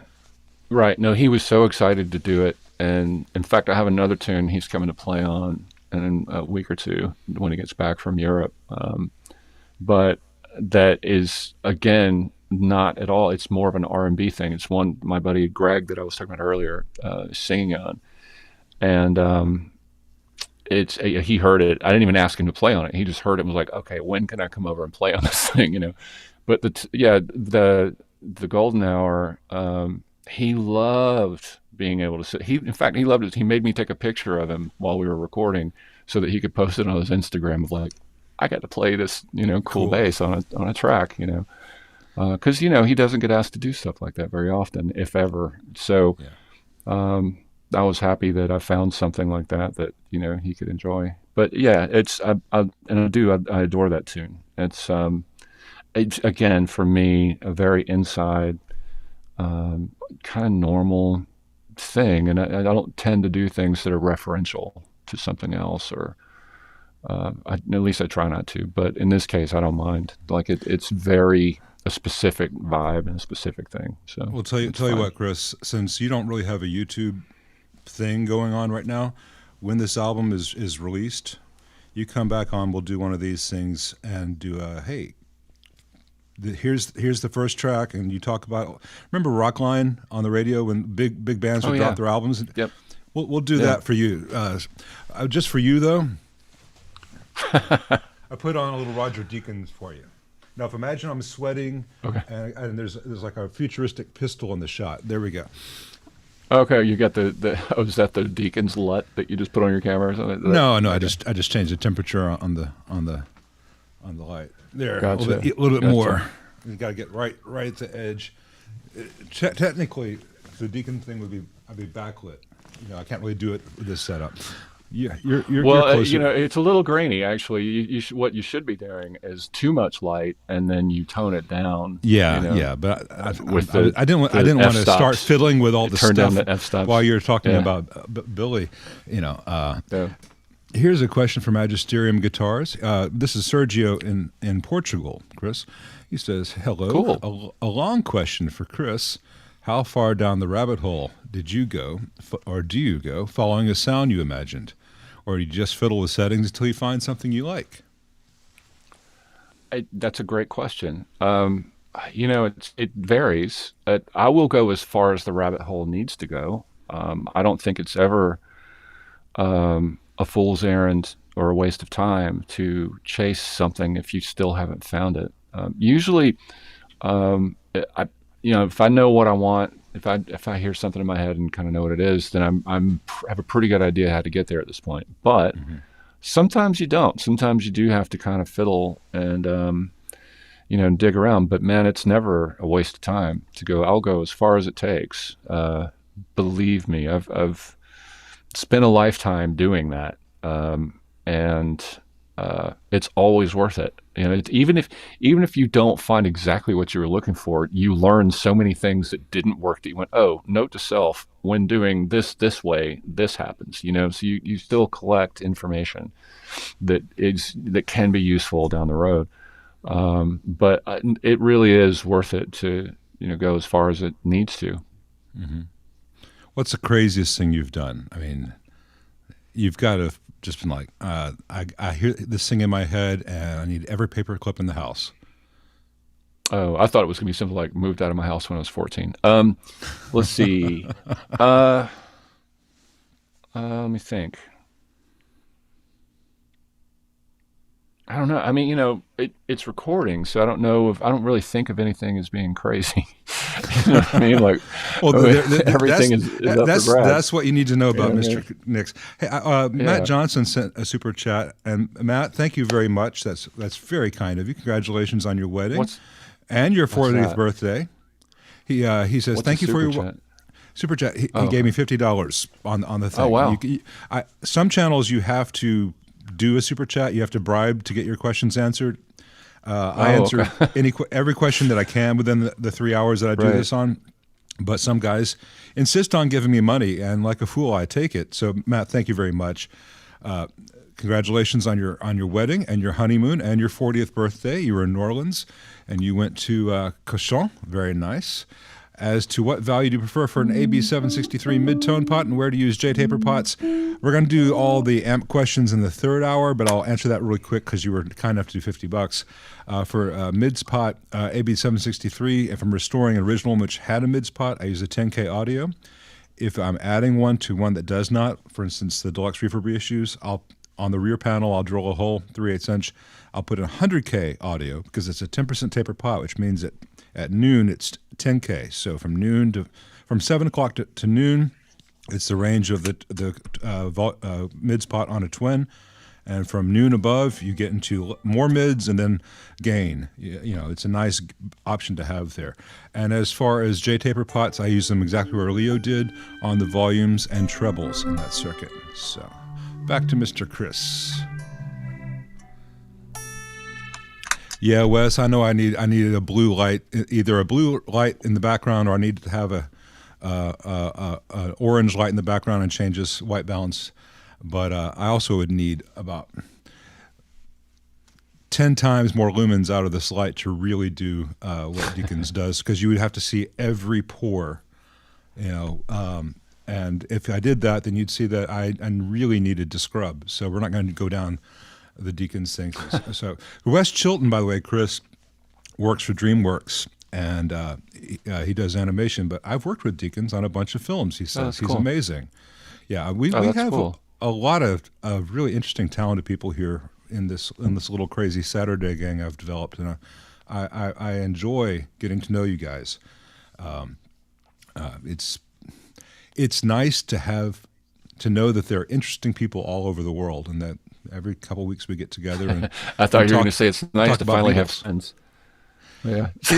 Yeah. Thanks, Chris. Thanks for going there. Actually, no. It is a thing, because I have friends with whom I don't share this aspect of life, and so when I have friends with whom all this stuff is in common, it's great, because I've got friends in Norway who are passionate about this, much more so than my friends in Memphis. You know, the ones in Memphis have better barbecue than the Norwegians by and large, but everyone plays to their strengths. That's right. Here's one for you from Brian Lindsay. Brian's a great guy. He's back and forth between here and Nashville. He's always been a big fan, admirer of your playing, Chris. Thanks for doing what you do. Thank you. On visually striking films, what do you think about the Tron sequel? Actually, I thought it looked amazing. In fact, I remember that being kind of the high point of that movie for me. I went to see it just because of the way it looked in the previews, and seeing it on a big screen. I love going to the theater, and between the giant screen and current projection technology, and also the sound system and everything. It's I love that, and that movie was a lot of fun to experience that way. I was not asked, but I have not seen the Tron sequel. It's good. I saw Tron. Look, if you've seen better. Tron, it's a much better movie than the original. Well, the Tron arcade game back in the day was cooler than Tron the movie, especially the game. Hey, they were really, where you were on the light cycle and making the walls. Yeah, but here's the thing: those guys were really doing something different. They were going for it, and that's mega points for that, because that's whether it's a hit or miss, it's to me anyway, it's important to push that, to really go for it as much as you can. Well, with YouTube, the rabbit holes are endless and so deep. I about a month ago, I guess, I discovered a video that was like making the sound of Tron, and it was all the synthesizers used in 80 and 81 when they did that, right? Because the digital stuff was in its infancy. Poly was still relatively rare, and getting those sounds, and it's a combination of Moog and very early digital stuff and Jupiter 8s. Do you have any keys there, or do you just have guys bring stuff in? It's funny. I don't use a lot of keys. I do have a controller, an 88 key controller, and a little tiny controller. I use that one for I use what is it, drummer, Easy Drummer. Like Yeah. when I'm writing stuff, I'll program drums and stuff, and I use that to play things in. I have that 88 key controller for if I want piano or something, I'll record myself doing it. It'll suck, and then I'll send it to like Josh Carter or DeMarco Johnson or someone that's amazing, and have them come do it. But yeah, I don't actually. My buddy Greg Sanchez, I was just at his place yesterday, and he has like the new Jupiter, the JPX, like the new. It's like the new Jupiter, whatever, Jupiter 8. It's got all the Jupiter 8 stuff in it, but some other things too. And now I kind of really, really want one of those. It's a really great sounding synthesizer. But I have tons of plugins and samples and all that stuff that I play with. So. I'm sure that you think you suck at keys compared to the pros that come in and do the parts for you, but I'm sure by most people's standards you play pretty damn well. Do you ever write on keys, or do you ever just sit down and play, call up a piano sound on your controller and play for enjoyment? No. I mean, I'll dink around with it sometimes, but honestly, it's difficult to have time for like. It's sometimes a challenge to find time just to have fun on the guitar, and not work. But when I'm writing stuff that ends up on keys, or if I'm doing strings and stuff, I'll just do it in software. Like I'll write the manuscript out either in Finale or one of those things, or just sequence it. I have a bunch of sample libraries and all this stuff to play with for orchestral stuff and different exotic instruments and that kind of thing. So I love doing stuff like that. But as far as just plinking around on piano, I don't get a lot of time. There is actually, I bought my wife I'm not rich. This is Nashville. You can get a Bosendorfer for like $500 if you'll just move it, when someone's selling your house. So I got this piano for her 1 year, and because she grew up playing. She played. She was trained classically when she was a kid and played, but I've never heard her play. I've written etudes for her and stuff, and she has them, and she's told me she's played them, but I've never heard them. But there's a piano downstairs, in the living room, and every now and then I'll play it. But honestly, I enjoy hearing our cat Thor play it more than me. So he loves to plink with it. I used to have a cat, and it loved to walk on the piano only when I was trying to play the piano. No, he plays. He sits down on the bench and he'll hit a couple of notes, and then he'll look at me like, "What do you think of that?" Or if a movie you're watching is too quiet, he'll start to score it. Nice. And it oddly always sounds right. It's very John Carpenter, ding ding ding ding, ding very moody kind of stuff. Which is funny. Well, a lot of stacked seconds, I bet. Tons of. He and I share that. We share the fondness for minor second. You do some really interesting, not just in your clean stuff, but your chord approach. Maybe you only have about another 10, 15 minutes of having you on here, unless you change your mind. He's a busy guy, and I appreciate you being here. But sorry, a lot of what you do, your chord voicings. I've watched you live. I've watched you on the few things on YouTube where you're at. You're coming more from a Ted Green thing, or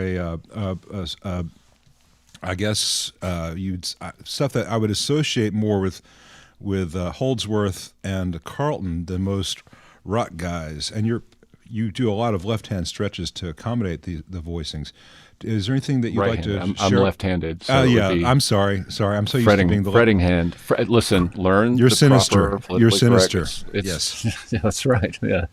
Sorry. That's right. Yeah, your screen is not backwards. He is.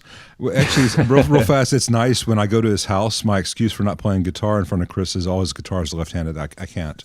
Meanwhile, Which is also great, he could play one of mine upside down and backwards and play that that awesomely. But if you want to talk about some of your approach to chords while we got you, because I think that's one of the things that you do that's really interesting that people could approach. Well, it is. Well, it's pretty simple actually, in that I don't think of chords as like when everyone first learns guitar. the cowboy chord thing of like, there's C, right? G. And they learn these little basic shapes, which, again, great.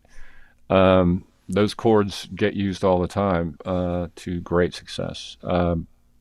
But so I learned those chords like everyone. I remember being really young and I was playing, I don't remember what the melody from what song it was, but there was some tune I was listening to and I was playing the melody on the guitar. And I made a mistake when I was playing the melody back after listening to it. And I realized that even though I made a mistake, my finger went to one of the notes in the melody. It wasn't the right note for the melody itself, but it was still in the right key. And suddenly I was like, wait a minute, I can put these in any order and they still sound good. And then started finding those notes elsewhere on the neck and other notes that connected to them. I mean, the short version is that I was figuring out that scales exist, that they existed. I thought I had unlocked some secret that no one knew about, And then, I don't know, a few months later, I saw an article in Guitar Player magazine. They used to have fantastic art, they may still now, in the back with like Tommy Tedesco and Rick Emmett and like all these people. And someone, I think it was Tedesco, had posted a thing about scales. And I remember just being so bummed that everyone knew that the secret was out, But the point in bringing that up was one of the other things I noticed was that chords are just harmonized single note things, and once you approach it that way, it makes way more sense how chords work. So whenever I taught, I would, anyone who's been a student of mine know what's coming, which is I would teach them the C major scale because no sharps, no flats, all the white keys on a piano. On a guitar, if you can take a piano and one finger go, wow, you should be able to do that on a guitar at least, right? Because that's sort of the basic thing. Sort of a stupid way of looking at it. But so, you've got, right? So all those notes, that's 2 octaves of C major. So if you're playing a C major here, this is also a C major. Well, the note behind that, that's also in C. Then you can attach other notes to it, and that's a B diminished, right? And we're back at C major. So, but what you're doing really is you're just grabbing the notes on the next string over, or it's somewhere within that scale that will accompany this. Yep. Right, it's the same thing, just single note, and then here it is harmonized. So once I started noticing that, then it's like, well, what if you start putting notes that aren't the major or minor third or just the 5 along with that C, So then you get into cool stuff like now you got a 6, So this is 1, 2, 3, 4, 5, 6. So you can go on forever with that kind of thing, but that's how I look at chords. Is they're just notes pulled from whatever scale or key you're playing in, and even that has caveats because the way I look at harmony is always changing and moving. So the key in my head is never necessarily what the actual on paper key of a tune is. It's funny. In fact, Brian Allen, the renowned bass player to the gods, was coming over to play on a tune that very recent, like a month ago, that Ray Luzier had played drums on, and I thought it'd be funny to get the Jonathan Davis rhythm section on a yacht rock tune. So I wrote a yacht rock tune and had those 2 guys come over and play on it. So he comes over, I'd sent it to him, and he had dutifully written out a chart for it and everything himself. And he texted me and said, so is this in like A major or A Lydian, or what is it doing? I said, yes, it's in all of those things. And what it is that in my head it's constantly shifting depending on what you're trying to the mood you're trying to evoke in that given moment. Sometimes it'll be a straight major thing where you have a natural 7. Sometimes you want that flat 7 kind of, bluesy lean or whatever. And sometimes you want that raised 4 for the Lydian kind of, it's exotic, whatever, so it just totally depends on the moment. But I do think it's good to know, once you kind of know that stuff, that frees you up to make those choices. It's not, accidents are great. Happy accidents are fantastic. But you can't count on them. They're unreliable, they're inconsistent. And when music is in your head asking you to do something, I think it's important to know I mentioned this earlier, but you have a responsibility to music. It gave you this gift to love it. And, it gives you the gift of itself. So you have the responsibility to practice, to be able to play physically, technically, anything it's asking you to play, whether it's super simple or really complicated. If you practice enough, and I'm certainly in need of some practice right now, then you can play whatever it's asking you to do.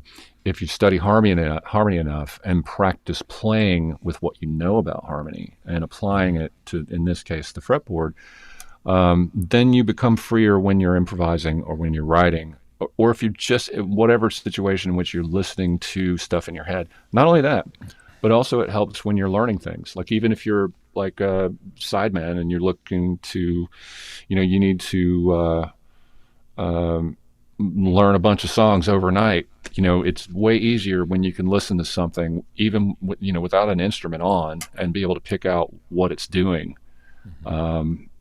Just from hearing it, you can go, oh, I know what that is. I know that this is going to this chord and that chord, and these are these notes, and whatever. Those are, the next thing I was going to ask you about. Yeah. Okay, go ahead. What? No, I'm sorry. What you were saying led to this next question.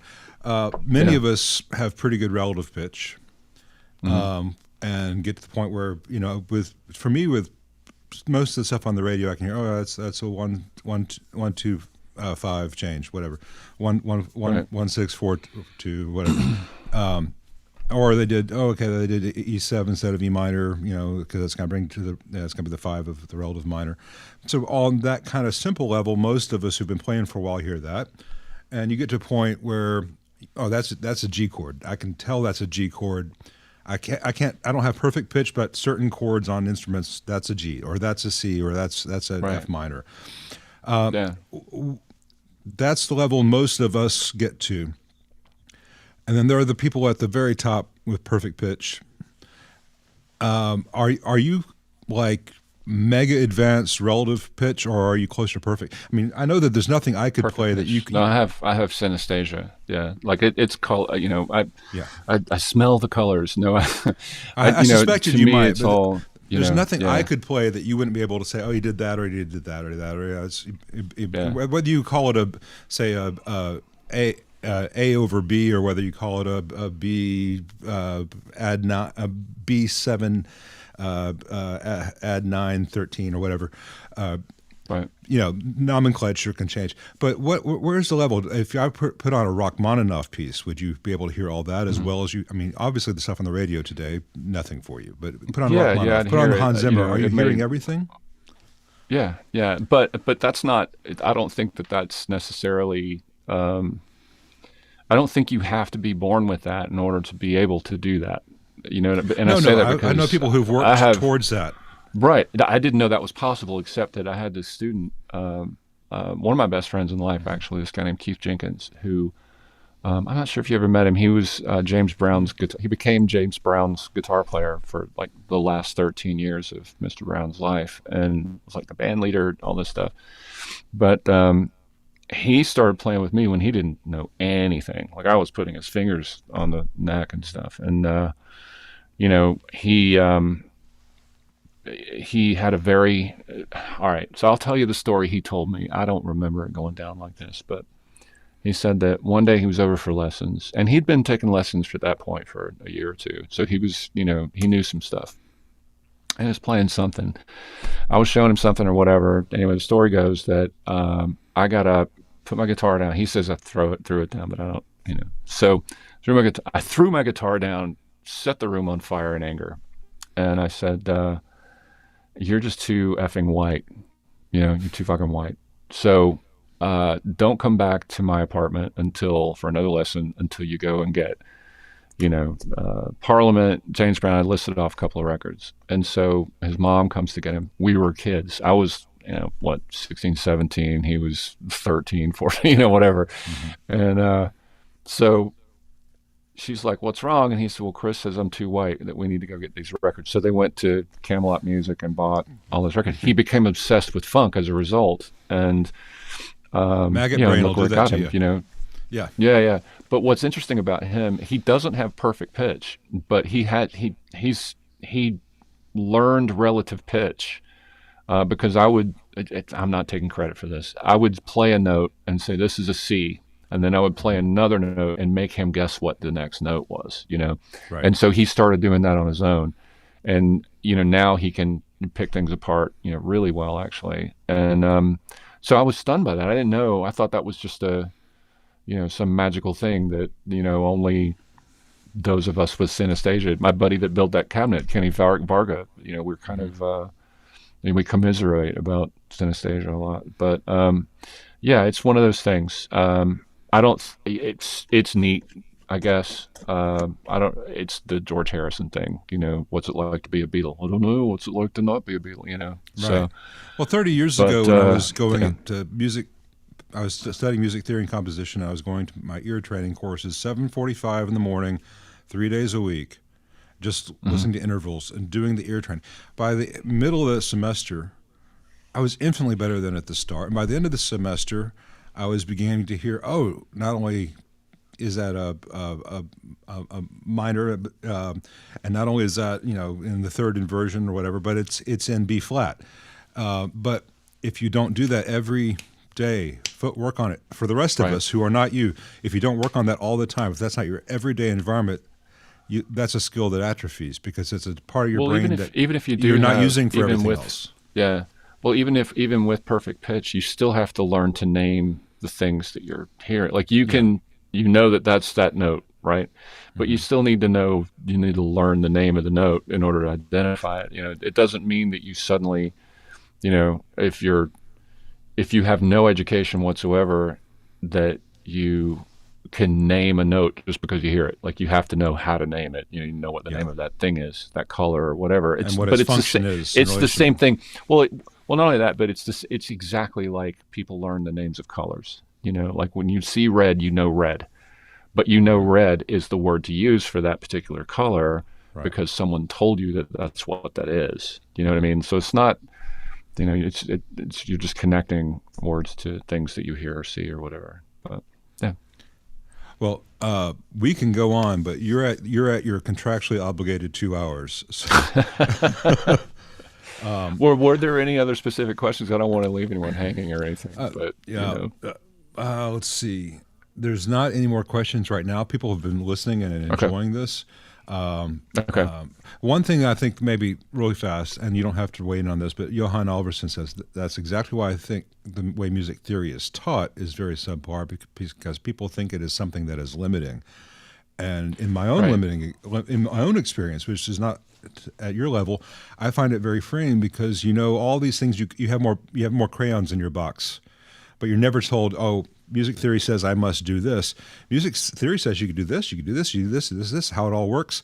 And I bet you enjoy listening to a composer or Hans Zimmer or whatever and saying, everyone else would have done this, but they did that. That is so brilliant. And most people will never even know that because you're hearing all the little, you're hearing all the paths not taken. Yeah.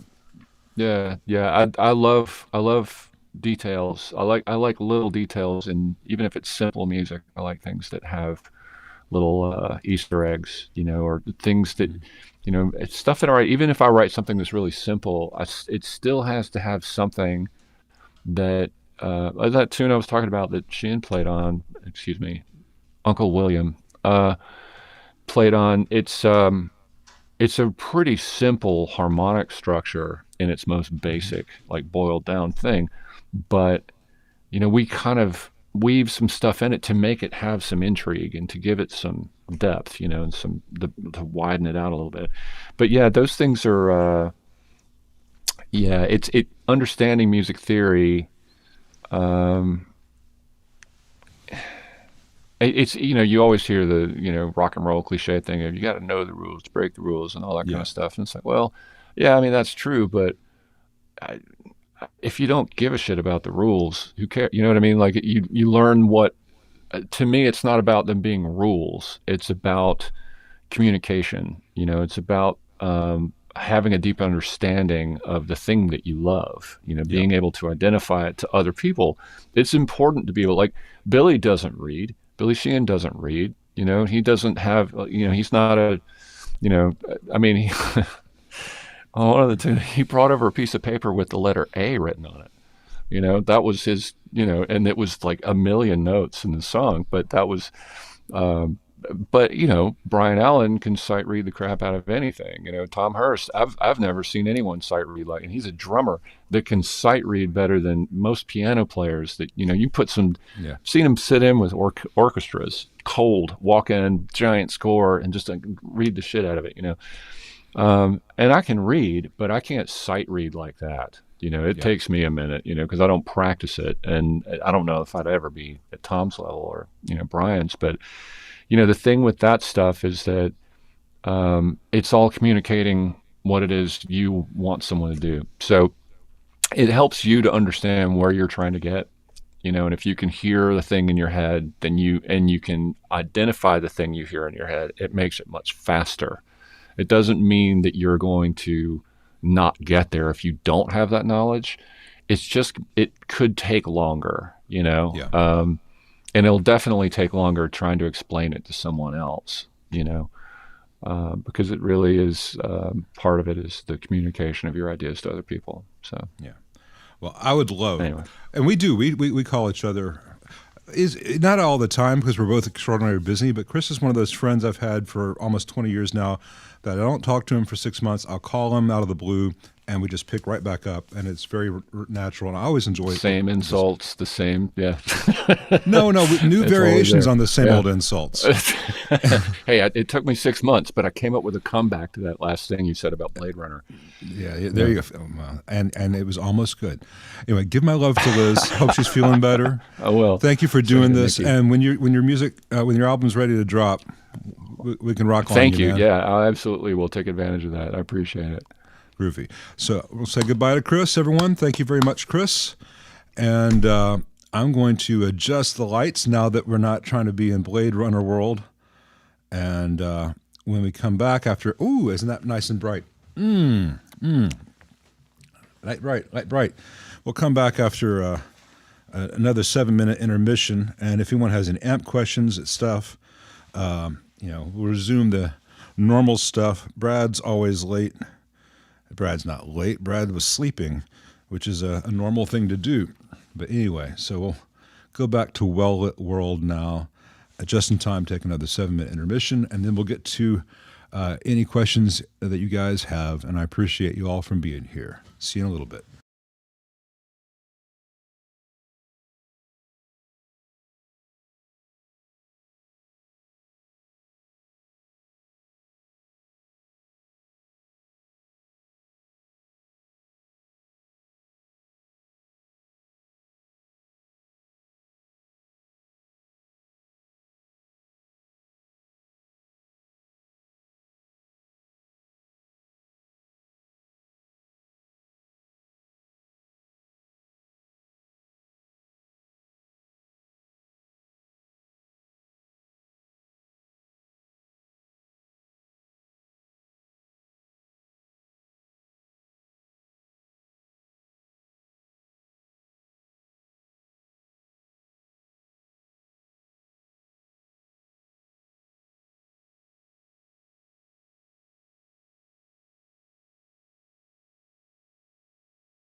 I'd like to thank Keith Williams for the. Wait, let me mute the damn headphones.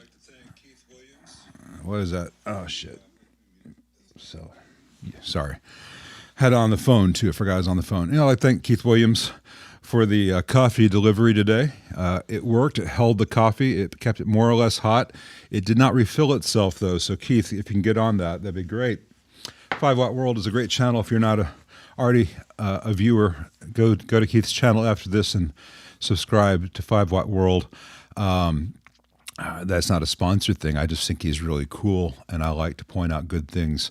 Speaking of which, I'm glad that Chris was here today. I think Chris is just fantastic. I know that he doesn't have the YouTube recognition of a lot of guys who spend more time on YouTube than they do in the studio or on the road, but those insights he gives are valuable, and I'm so grateful to have players like that as friends and mentors. So it's my channel. I'll have on who I like, even if they don't get all the clicks some others do. But we need to do something about that. I am definitely going to get Chris an LED panel for his studio, though, for these things, because he needs to do this more often on other channels and be visible. He's not actually as ugly as you might think. Let's see. There was something there from while I was out on the porch from Matt Fields. Hey, Matt. Yeah, that little extra help on the bias supply can really help. And it's not every AB763. You can build 5 in a row, and one of them needs that. But, I'm glad that did the trick for you. It's something I stumbled upon a long time ago, kind of out of desperation. It was a Hail Mary, like, what the hell? It can't hurt. And lo and behold. Let's see here. Anything since then? So those who got here late, go back and watch this. Chris had some really great insight on recording, on arranging, on playing, on music in general. Now that he's not here, I can say that I really admire him. In person, I give him many rations of shit, just as I do with Brad. And I hope this time that no one accuses me of talking all over the guest. It's a tricky thing to learn how to interview people with a delay. Let's see, going through the comments while I was taking an intermission. Hey, I hope I don't butcher your name. Razvan Hojia. Is that Turkish? Anyway, it's been my first time buying an amp, a 1980 Fender Super Twin Reverb. It's not as loud as it should be. The reverb is intermittent when playing louder, but the tubes look all right to me. Intermittent reverb is often a sign of a bad RCA cable, dirty connections at the tank or on the back of the amp, or possibly an intermittent connection in the tank. It's usually fairly inexpensive, but especially in 1980, the reverb cables were those horrible gray plastic things, and the plastic just really degrades over time. If it's not as loud as it should be, you may have some issues. It could be as simple as old cathode bypass caps that need to be replaced. Cathode bypass caps, when they fail, if they fail as a short, then you get infinite gain. It sounds horrible. But if they fail open, which is more common, then the gain stage that they're on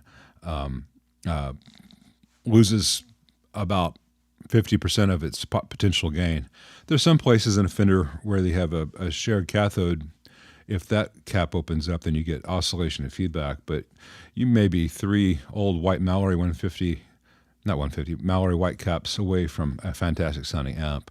So take it to a tech in your area if you can, and it's probably nothing too bad. A 1980 Fender Twin is kind of the last classic year, even if the model as it exists is not the classic from 1963, 64. It's still potentially a great amp. Yeah, and should be incredibly painfully loud, as Brad said.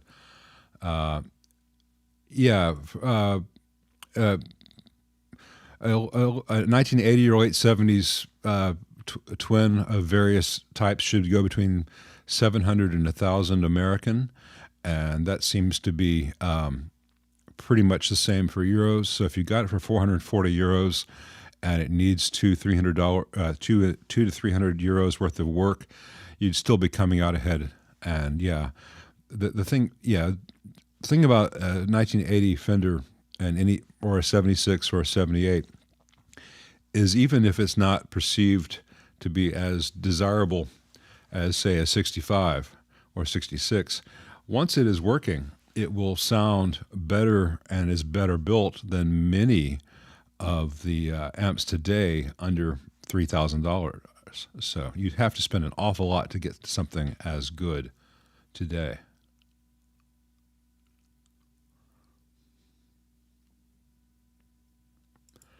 Hey, Arizad, a post-phase inverter master volume.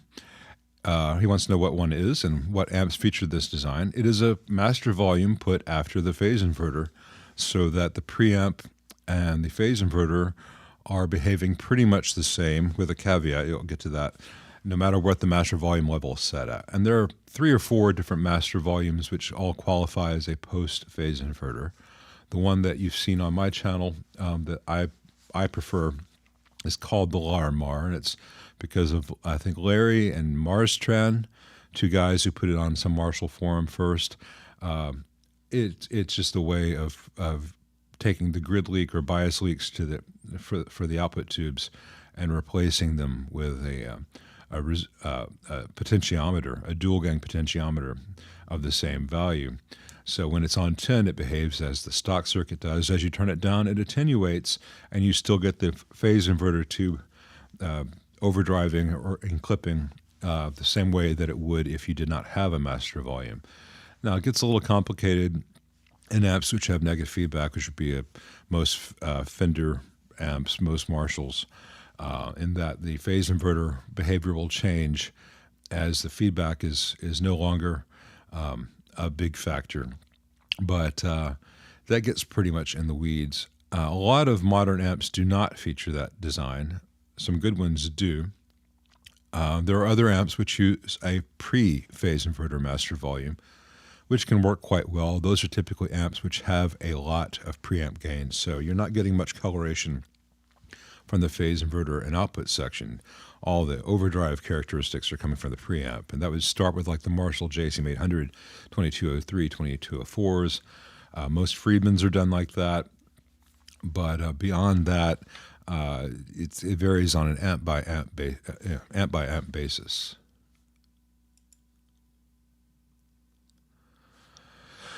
Well, Matt, I'm glad that one capacitor would have saved you the trouble of rebuilding the whole thing the second time. But he raises a good point. He said, I used all the good parts in that amp: mercury iron, new old stock tubes, Allen and Bradley resistors. Yeah, you can have all the right ingredients and the recipe still doesn't come together because of one little thing. And in this case, Matt found that one little thing was a little bit of ripple in the bias supply, which adding one more filter cap to the bias supply takes care of that.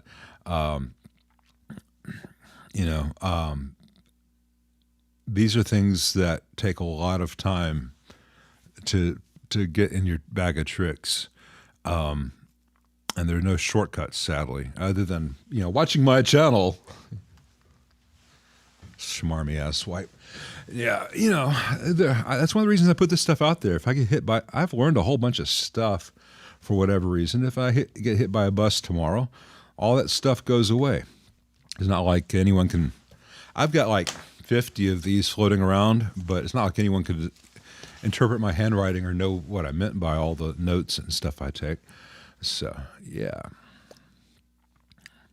And yeah, the Super Twin is a monster and would be fantastic after a little work. But if you have 440 euros into one of those, put another 200-300 euros into it and get something great. Well worth the investment. And even if it turns out not to be the amp for you long term, it would be good enough and sound good enough, you'd probably be able to trade it for something else that may be more up your alley in the future. Yeah, I've got some Mojo Tone boxes in the background there, Brad. 2 more have been added to the top of the stack, and I've got some more boxes coming from some other vendors, and I'm going to be making a big announcement. Now, Brad knows what it is, but the rest of you have only an inkling, but it's going to be something very cool. Hey, from Scotland, Martin Reed. My opinion on hybrid amps like the old Music Man, like the HD 130. Extremely loud, very fast transient responses, kind of not necessarily in sync with a lot of modern playing preferences. You know, they of their time, if you wanted to do that era of Clapton or wanted to do some of the Leonard Skinner stuff, Molly Hatchet even, they were very, very apropos. They're very, very loud amps, and they can run the output tubes at cruel voltages that not all modern tubes like. If you take one to a tech can do some Zener diode tricks on the screens to make new production tubes last longer in them. But the only failures you're really going to find in most of the Music Mans, two things. First of all, like any amp from that era, electrolytics dry out.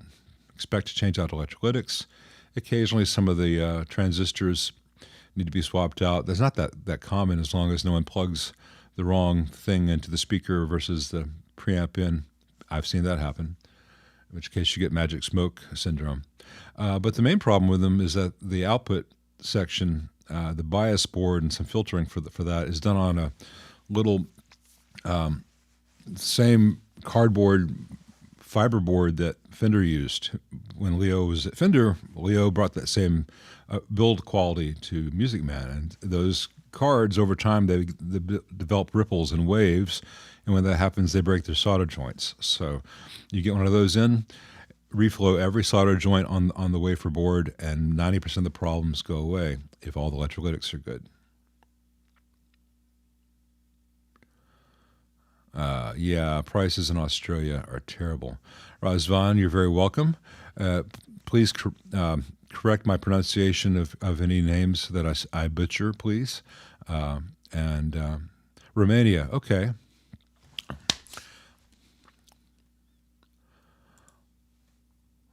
Well, very good. Okay. I had a 2-year relationship with a wonderful woman from Izmir, though she had lived mostly in Istanbul before moving to the United States. And so I was immersed in the Turkish culture there for a while, and I enjoyed drinking raka, and I still use a lot of the pepper and oil stuff and to add to everything, and lots of baba ganoush. I never got so far as adding yogurt to everything, but I was on the verge.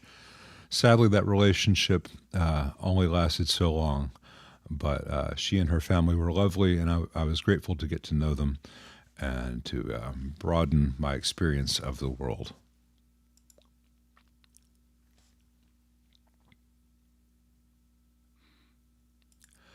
Hey, Jim, he wants to know what the secret fourth wire is in Scott Wilcox's Larmar. Is that just a chassis ground? No. On the bias balance circuit, which is what Scott's has, one of the 68Ks, one of the 220Ks in the circuit is going to the wiper of the bias balance pot, and the other 220K in stock form is split through two 10Ks going to the input and last slug of the bias balance pot. So if you look at AB 165 or other Fender which has that bias balance circuit, you can see the 220Ks are going to two different points. One which is the wiper of bias, and the other going through a split two 10Ks to the other connections on the pot. And so I'm replacing the 220K resistors in that circuit with the Larmar, which means that instead of having one bias reference, one bias wire, I need to have two source bias, raw bias points. So that's why there was a fourth wire on Scott's. So you have the output, the grid of each pair, so two 6L6s. Each 6L6's grid had a wire going to the wiper of that pot, and the coupling cap output of the phase inverter, which would feed each of those grids, had its wire going to the input of that Larmor volume pot, but there were two separate bias references, and so those wires also went to pin 1, lug 1 of each side of the bias pot, and those were not joined at the bias pot. So it's a little more complicated, but not much, and that lets you do the Larmor trick while maintaining the bias balance. The thing is, when you do that, when the bias balance is all the way down, you're not at a total null, because at the other end, one of them is at bias, the others are slightly away from that. But it was fine. It gave a very useful range.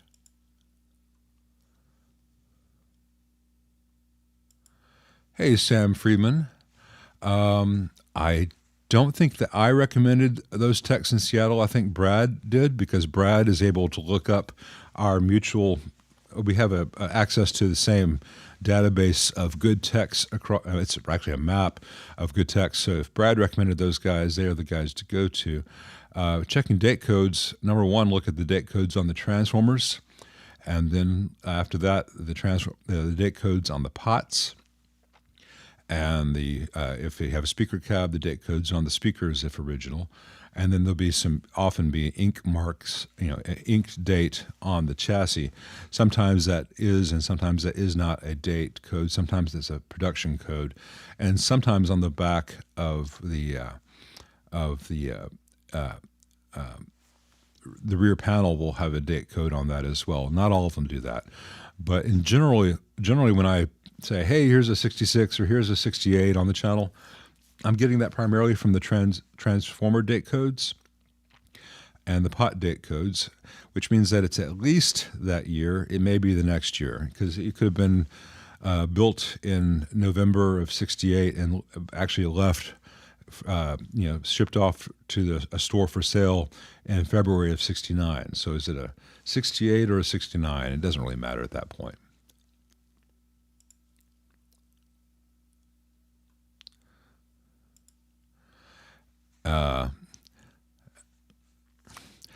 I'm less likely to be hit by a bus than many other things. But it is an easy thing to say, hit by a bus. It's better than saying if I develop pancreatic cancer next week. So thanks for being a downer there, Brad.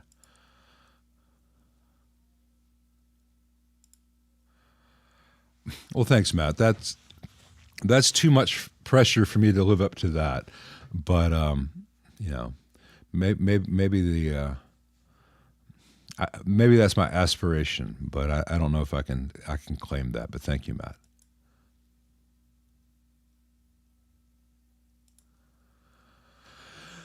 Hey, Sergio, I'm having an argument with a friend about push-pull versus push pots. Sergio found from his experience that it is irrelevant as long as they're not sourced from cheap makers. Any thoughts? Push are much harder to source because there are fewer on the market. They tend to be more expensive.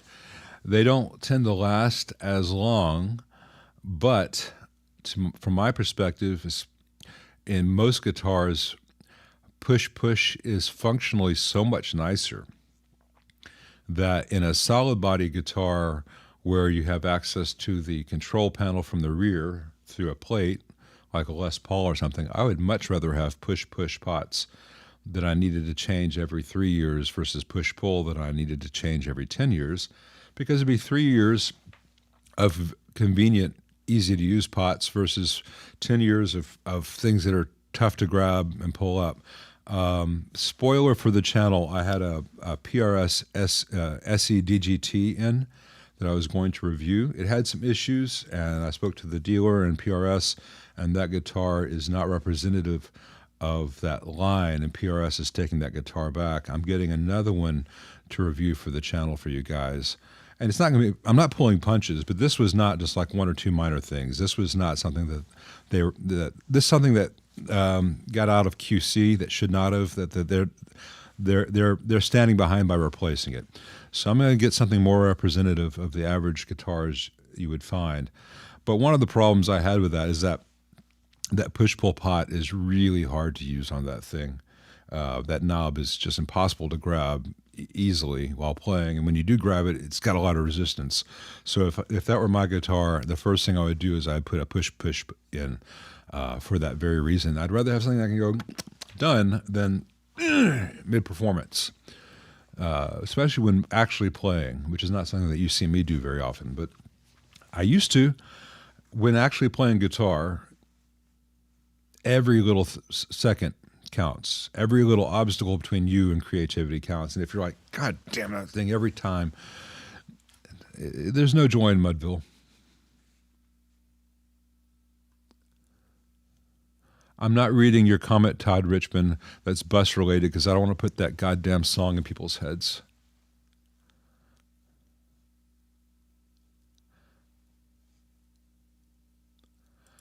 Thanks, Drew. Yeah, Chris is a great guest who is certainly light challenged, but I'm going to see about rectifying that.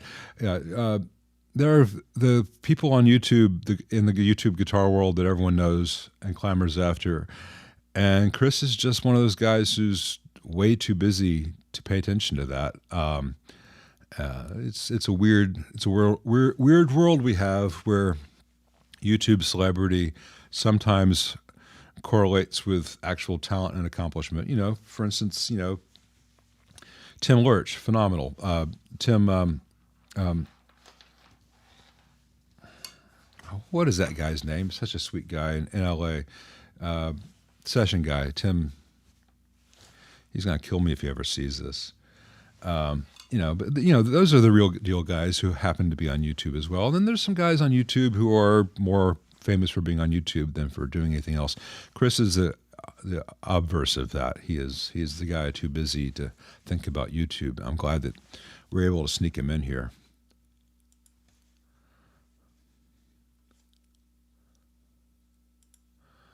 Ooh, Paul Ver, that's a tough one.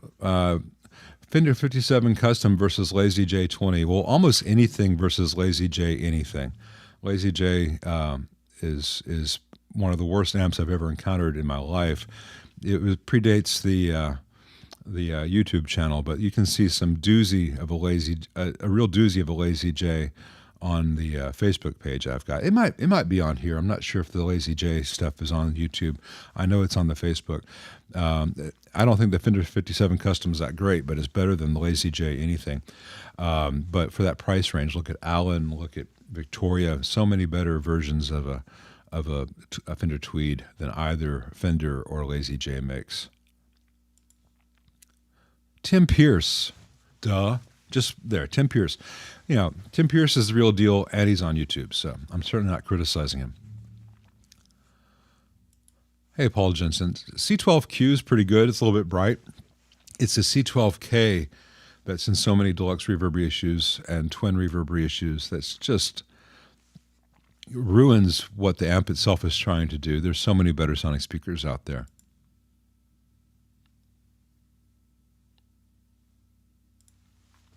Yo Kim says, can a tube amp Dr. Tone Bone be put in a Fender Champ 12?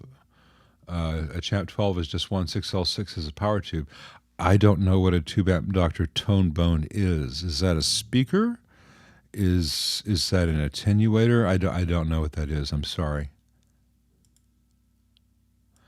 Todd Janney, I am ready for a 72 Marshall 50 watt. I am going through the I'm going through the emails trying to catch up. But yeah, I'm always ready for a 72 Marshall 50 watt.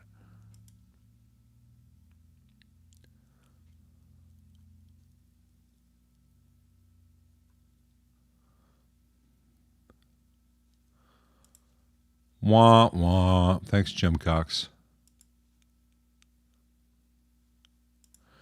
Yeah. If you pull a push, if you pull a push, bad things can happen. But, the push pulls are not easy to use with a lot of pots or a lot of knobs out there. I love push. But again, if it was a 335, and trust me, I learned this the hard way. I had a 339, Epi 339. I put a push in, and it was great until it failed, and then I had to rewire an F-hole guitar. I wish I'd used a push-pull on that guitar. I fixed it and then I sold the guitar because I never bonded with the 339. But I am also a big fan of. Are you sure you need that push-pull, or that push-push? The only guitar I've got with one is this, which is kind of my Swiss Army knife Strat, and I have it for series, parallel on the bridge humbucker. But that's real easy because I can get my nail right underneath that knob and it comes right up. I can do it I can grab the knob. This one pulls up a little bit easy, but I just grab it with my nail, it pops right up. But it doesn't pop up and then fly across the room. Let's see.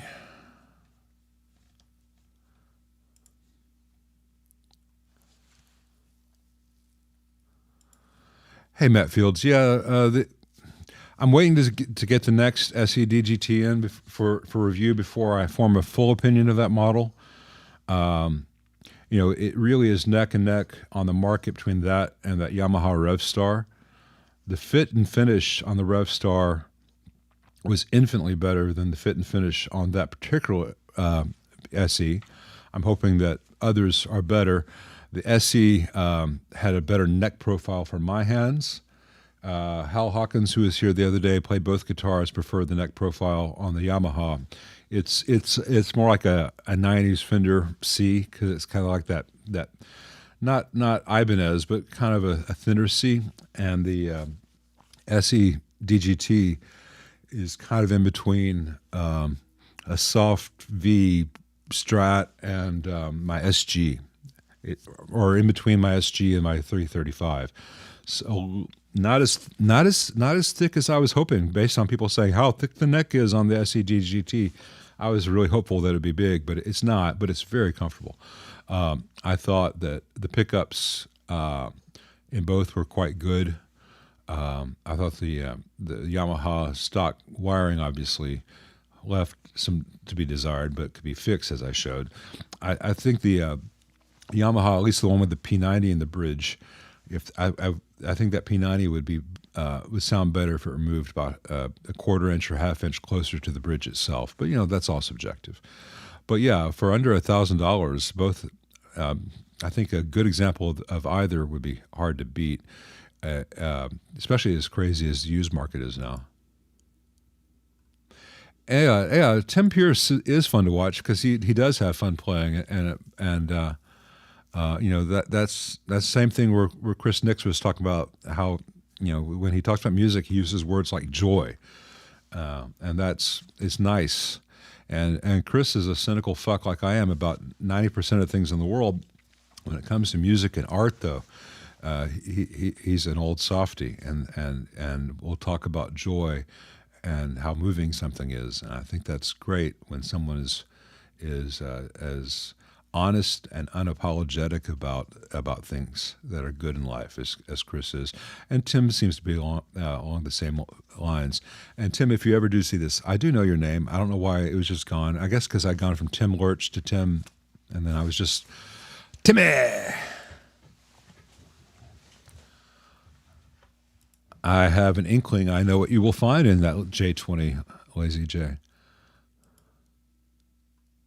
Yeah, Clark is the other brand to look into for Tweed clones.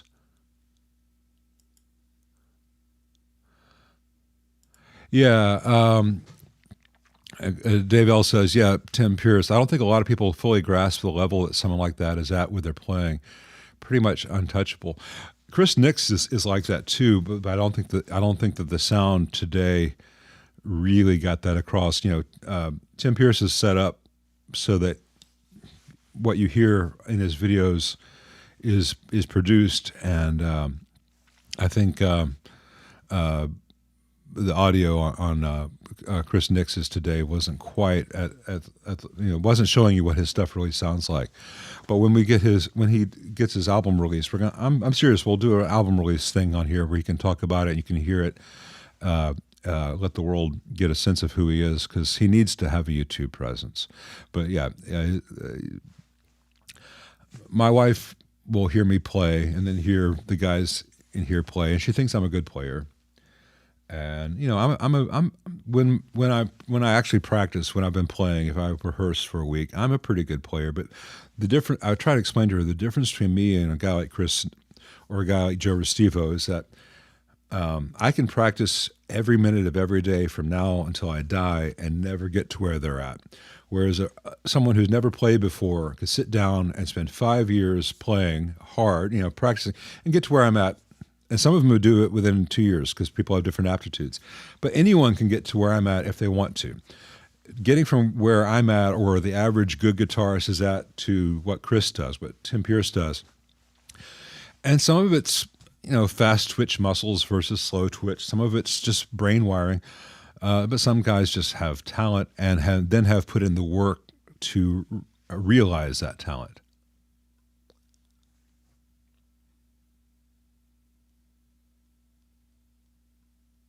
Let's see. Hey, Christopher Butler. I'm doing great. It's nice to be back in my well-lit world here. I enjoy the chiaroscuro thing from time to time. But when I first started to do the stream, you know, Chris got on here 15 minutes earlier than the start time, and I'm all well-lit, and he was in his dark orange cave. And so when I put them side by side, you couldn't see him at all because my side of the screen would be blinding you. So if people wondering why the beginning of this video was so dark, you know, I'd rather us both be dark than for me to be visible and Chris just be an orange blur. Thanks, Hal. Appreciate that. You sounded awfully good playing that yesterday. Was that yesterday or the day before? Hal came over and picked up his 65 Deluxe Reverb and his Victoria, so I don't have those to play through anymore, dang it.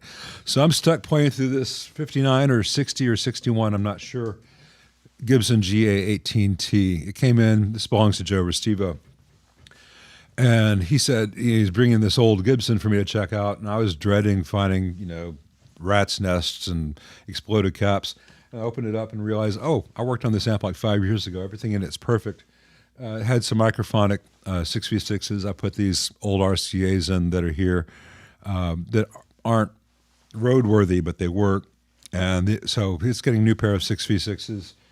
And a long time ago, someone put in a pretty crappy 10-inch ceramic. So we're going to get a 10-inch Alnico for it and really fully realize this. But so lacking Hal's 65 Deluxe and Victoria Ivy League, I'm having to limp through that. Let's see.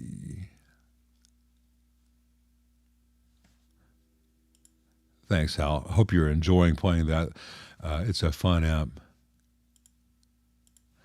Well, I put out a Vox-like amp first with Excalibur, but I've not been able to follow up on it yet. Dave's going to beat me to the punch. But I don't know. I'm curious to see what Dave's take on a Vox is like. It'd be interesting.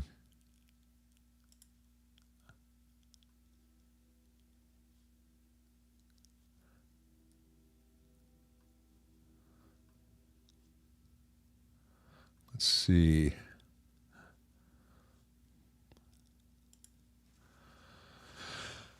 Natas wants to know tube and speaker upgrades for DSL 40CR. I didn't like the V-Type or V30s. They sounded shrill to me. Vintage 30s are good speakers, but they do have a peak, a fairly narrow peak around 2K that works really well for some styles and not so much for some others. I don't know. And you found the Veteran 30 and Eminence DV77 to be dark. Well, the Veteran 30 is very much the vintage 30 without that 2K spike. But in a closed back cab, it's kind of a very different thing. Is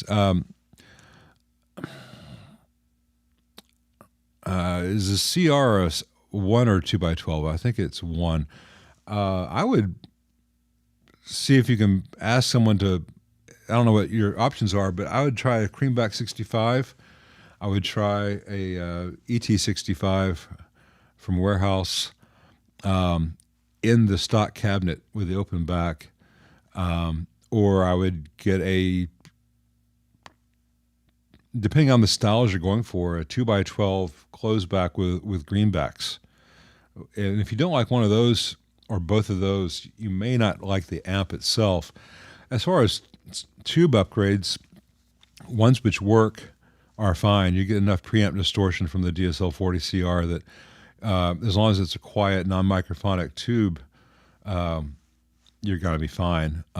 There's not like a 68 lead or something where different tubes are going to sound radically different. They're either going to work or not. They're going to be noisier or not. They're going to be microphonic or not.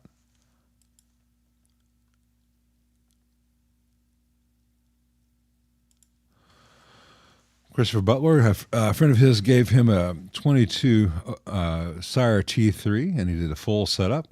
And then microfiber fret polishing is a phenomenal telly at any price. Yeah, some of the Sire stuff is really good. I'm not a big fan of some of their aesthetic choices, but that's purely subjective. And full setup and the finishing steps are everything. Remember when that pink exotic XTC was here for about a month because the owner was back and forth to Nashville and couldn't pick it up for a while. But he brought it to me because he had that guitar and he had some other high-end telly whose name escapes me that he used in the video he did when he picked up his 268 Deluxes. But he loved the one that he used in that video, but this XTC, he said, used to sound good and then sounded dead to him. And he's thinking about selling it, and I said, well, that's odd. Let me take a look at that, because sometimes it's a slight change. And I played it, and it sounded dead. And the reason it was dead was it had no relief at all, and all the notes were slightly choking out. And the guy didn't realize that because the guy Brian plays so softly, he wasn't getting a lot of buzz, but it needed just the slightest bit of relief for two reasons. Number one, you don't want it to buzz, even with a light playing style. And I'm talking like piece of notebook paper relief from just almost touching the fret to having just enough space to put a notebook paper between them, because the fret job Exotic did was great. Did not have any room for improvement on that really, and the guitar was new enough that there were no worn spots or anything, so you could still do a very almost straight. But it was hard to articulate to people is that there's neck relief as a function of the strings not buzzing versus neck relief as a function of what the resonance of the neck itself is. This piece of wood, this mass of wood, is going to have X resonance, but with the truss rod where you're varying the tension on that wood, it changes the resonant frequencies of that neck. So it can have a little not enough tension on it or a little too much tension on it, and you get a dead, inert neck where not a single string buzzes, but the thing just sounds dead. But you get the right balance where everything is kind of alive. And so that guitar with just a slight additional relief all of a sudden opened up. It was resonating properly. And it's an interesting thing. It was very minor, but it went from a dead guitar to fantastic again. And it took me about 20 minutes worth of work, though I billed him for more, of course.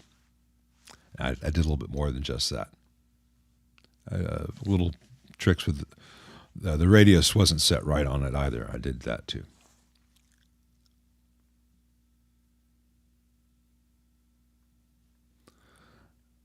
Yeah, I use tubing as much as possible unless I want microphonics, Chris.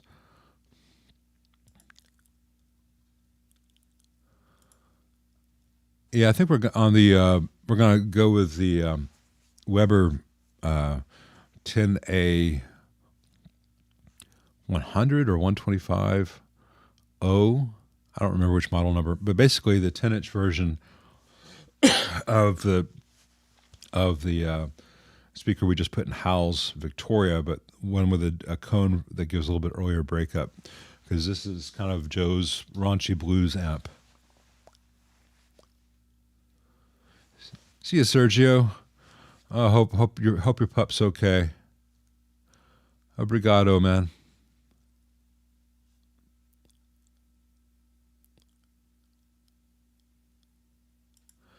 Well, I'm sure Dave's not going to do a Vox take unless it's a really good amp. But in the meantime, get a Vox custom series, and if you don't like that amp, you don't like Voxes, and if you like that amp, it can be made even better. I know a guy, and I've put a lot of that information out there. But it's the other day, a guy was here and he was playing through Howell's 65 Deluxe Reverb and through that 67 Restored Bassman and through that Vox, and he sounded fantastic through all of them. But that Vox in question was the custom, the AC-15 custom. You can buy that for $400 or $500 used. And granted, I did some work on it, but it hung in there with the others. It probably won't be hanging in there for 6 decades like the Fenders did, but it probably will be hanging in there for multiple decades if it's taken care of.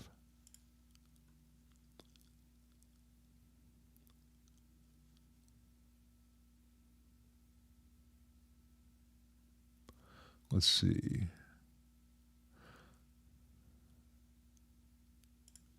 Hey, Paul. Yeah, this one is a tremolo, but it doesn't say T. It says GA18 on the top, Explorer, but it definitely has a T. So I need to date it. I've dated it in the past. I just don't recall if 59, 60, 61.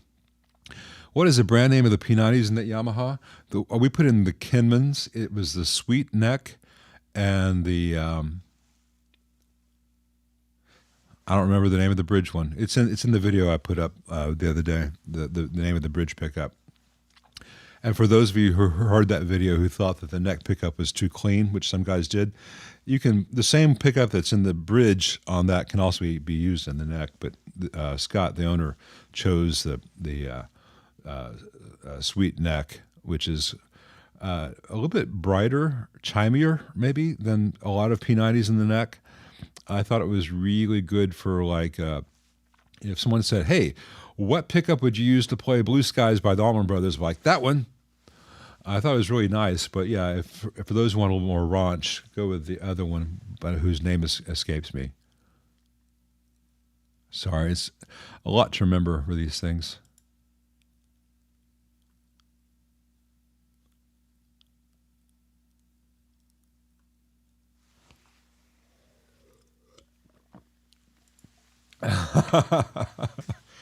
Lyle's 1,000 secret tricks for only 3 payments to be determined. Yeah, well, John, that's kind of what I do in all these. I think I'm approaching 1,000 videos at this point. It's certainly like 900 something. So if you add them all up, it's a master class in whatever the hell it is that I do.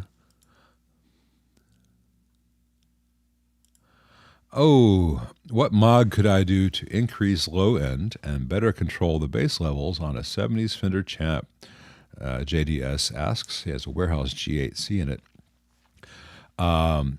You are not going to get... First of all, you want 2 things that are fighting each other. More low end and better bass control kind of are tough to accommodate together, or can often work at cross purposes. Even with the G8C, which is as good a sounding an 8-inch speaker as you're ever going to hear, you're not going to have much low end through that 8-inch speaker in the existing cab. If you really want to have the sound of that amp with low end, go buy a 1x12 extension cab. If you like the G8C, get the G12C for the extension cab and run the output of your Champ into the 1x12. Or if you want more, use a 2x12. I've got a video up here saying, title something, well, what does your Champ actually sound like, or your Champ speaker is lying to you. A Champ into a 2x12 or 4x12 is a fairly loud, full-sounding, wonderful-sounding Fender, which has tons of low end, and you can control it with the bass knob that already exists there, because it's not too dissimilar from the first preamp on the normal channel of any other Fender. But that output transformer can't pass all of it, passes most of it, and the no 8-inch speaker can do that. No 8-inch speaker in that enclosure can do that. An 8-inch speaker in some real high-end enclosure might be able to approach it, but not anything that you want to carry. So much better than changing your champ. Beg, borrow, or steal an external cab to try it with, and see if you like that. Because you can pick up a 1x12 with speaker for maybe $200-300 most places, and there you go, mega champ. Thanks, Paul. I wasn't sure about that, so that reinforces my thought that this is probably a 59. Pardon me.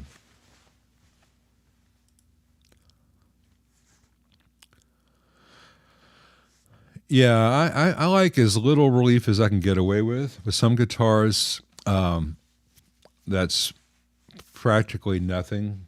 Like stick an E string between the fret and the bottom of the string. Others, while the fret jobs will accommodate that, the neck's not alive there. So I start off pretty much flat, and then I give it relief until the neck comes alive. It's interesting to me how each guitar has its has its preferred amount of tension on the neck, aside from any concept of the frets buzzing, etc.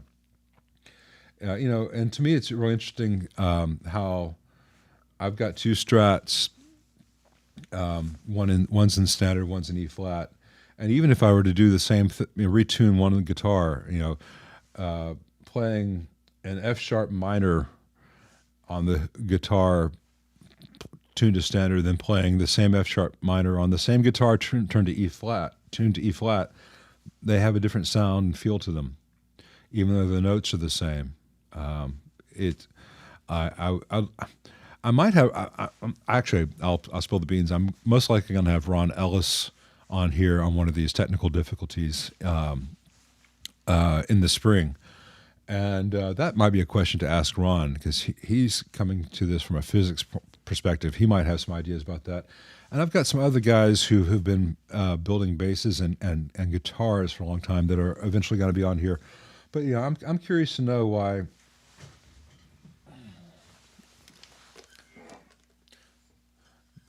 In a standard tuned guitar, F sharp minor. Now I retune this to B flat. Return it to E flat. Play F sharp minor. At the third fret instead of the second. Notes would be the same, but the sound is totally different. I know enough about this to be intrigued. I know enough about to know how little I actually understand, but I'm working on it. Yaniv, first of all, I want to say I hope that you and all of your family are well in Israel. Everything that's been happening there is awful for everyone involved. This is not a political channel, but I've been worried about you since the 7th, and I hope this whole thing resolves quickly and peacefully and safely and securely for everyone. And that's as much as I need to say about that. But I'm glad to see you're here. And to say, I think in this case, I'm saying, welcome back. I'm glad you're here. I'm glad you're okay. I think way too much magic is attributed to tubes. Vintage Mullard I-63 will not give you more low mids in any usable sense with a champ with an 8-inch speaker. And the less highs is debatable as well. I think the speaker and the cabinet dimensions are much larger factor than preamp tube choice. And I've never, and I've been doing this a long time, I've never played a Fender where putting in a $300 tube transformed the amp. It's subtle things. It's a game of inches and greatly diminishing returns at that price point. Whereas a speaker and the cabinet dimensions, the things which are actually predictable and investments that are going to last a long time, because I would hate to recommend it to anyone, get a $200-300 vintage preamp tube and have it die 6 weeks later just because tubes die, versus getting their sound through a speaker change. But I'm not saying you're wrong. I'm saying that it doesn't necessarily align with my experience or would not necessarily be my first recommendation, but I'm glad that you're here and well.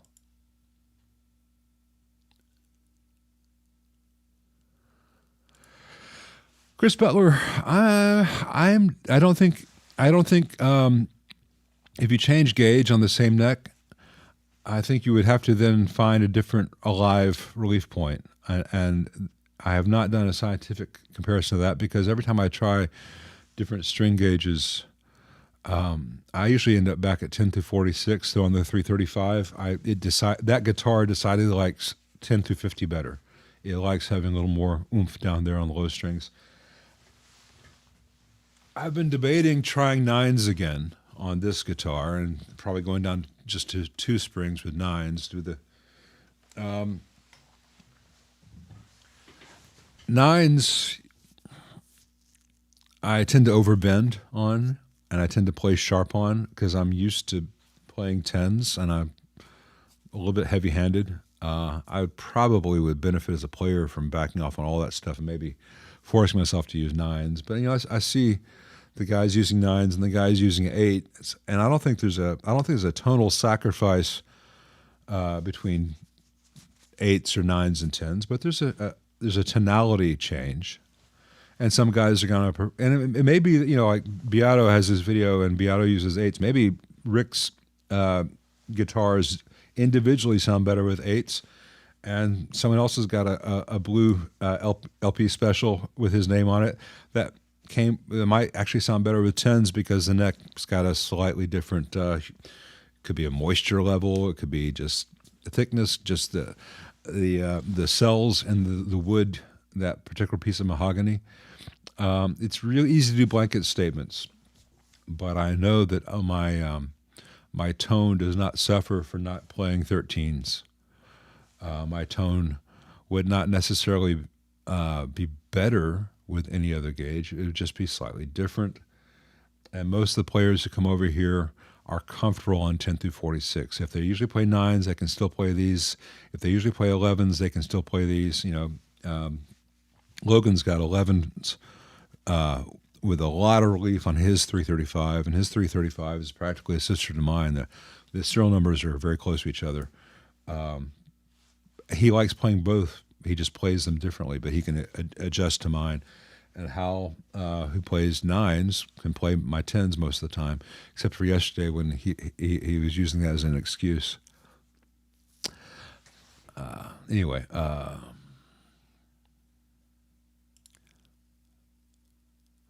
T77777 says, I play a champ because it has a lot of touch sensitivity and dynamics when playing straight in. Haven't played other amps in a while. Does Class A, B, or 10 or 12-inch speakers reduce play sensitivity? Not really, no. Class A is fine for certain things. Champs are not Class A because Class A offers an advantage. They're Class A because it's the easiest way to build a little 5 to 7 watt amp that was sold for students on just a single output tube. And if you push it really hard, it does that Class A thing, but what's the best way to put this?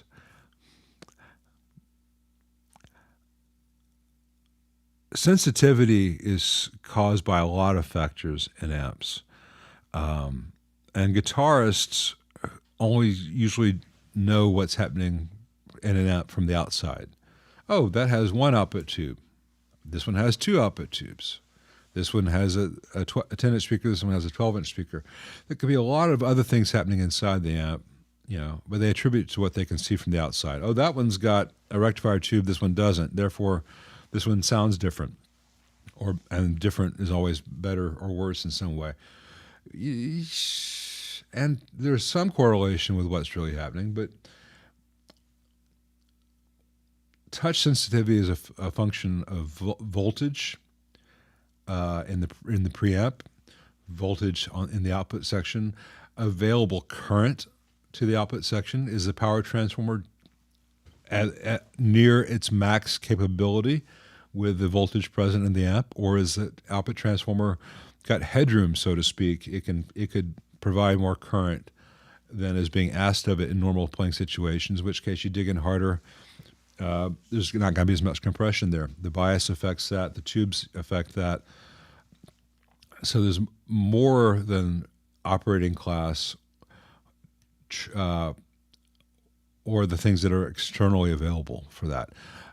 If you were to play your champ and then play a really great example of a twin reverb, my God, the twin reverb's got much greater playing sensitivity than any champ. But the trouble is the dynamic range is such that it may be too much for you to appreciate. You may be flinching when you dig in, whereas a champ is going to have a dynamic, going to have touch sensitivity, but doesn't really have as many dynamics as people think, because that power transformer doesn't have any headroom.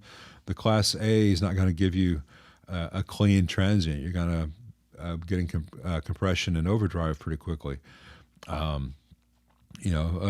champ, it has touch sensitivity, but it also is a built-in compressor pedal. So, Craig Maloney, I have never said smaller fenders can be made louder by deleting the vibrato circuit. It will have a little more gain, and gain can be clean output or it can be overdrive, depending on how you're using the preamp, by disconnecting the vibrato circuit, including the deluxe reverb reissue. But it's not so much that's worth modifying the amp for. And it's such a small difference that we live in a world of boost pedals and overdrive pedals. Get a, choose your preamp of choice, and wherever unity is, turn it one click over unity. There's the difference you get by disconnecting the vibrato circuit. I'd much rather have the vibrato circuit available in an amp which had it, because it's a cool thing. And I could make whatever I want, but if I were to just go out and grab, what's that little preamp? The EP3 boost. Just grab an EP3 boost, and hey, okay, 8 o'clock is unity. I'm gonna set it to 9:30. That'll be my boost. I'd rather have that than modify the amp and lose a feature that the amp historically had.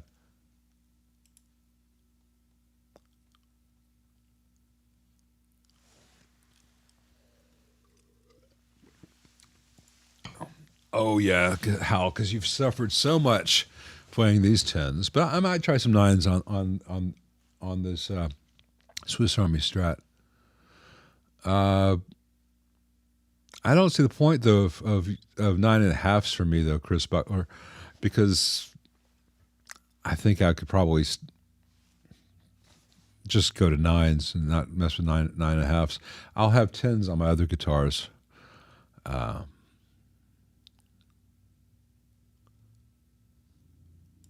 You can actually map. You can actually have less relief with heavier strings if you set everything up right. I mean, there's a vibration of the string issue, but it's everything depends on everything. But I do like the feel of high action and heavier strings. I used to use 12s and 13s with a fairly high action because I thought it was going to make me a real blues man. My white bread ass never got with the program.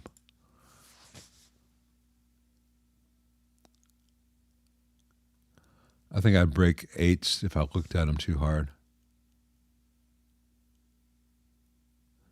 Yeah, John Williamson's with me on the speaker versus audiophile tube thing.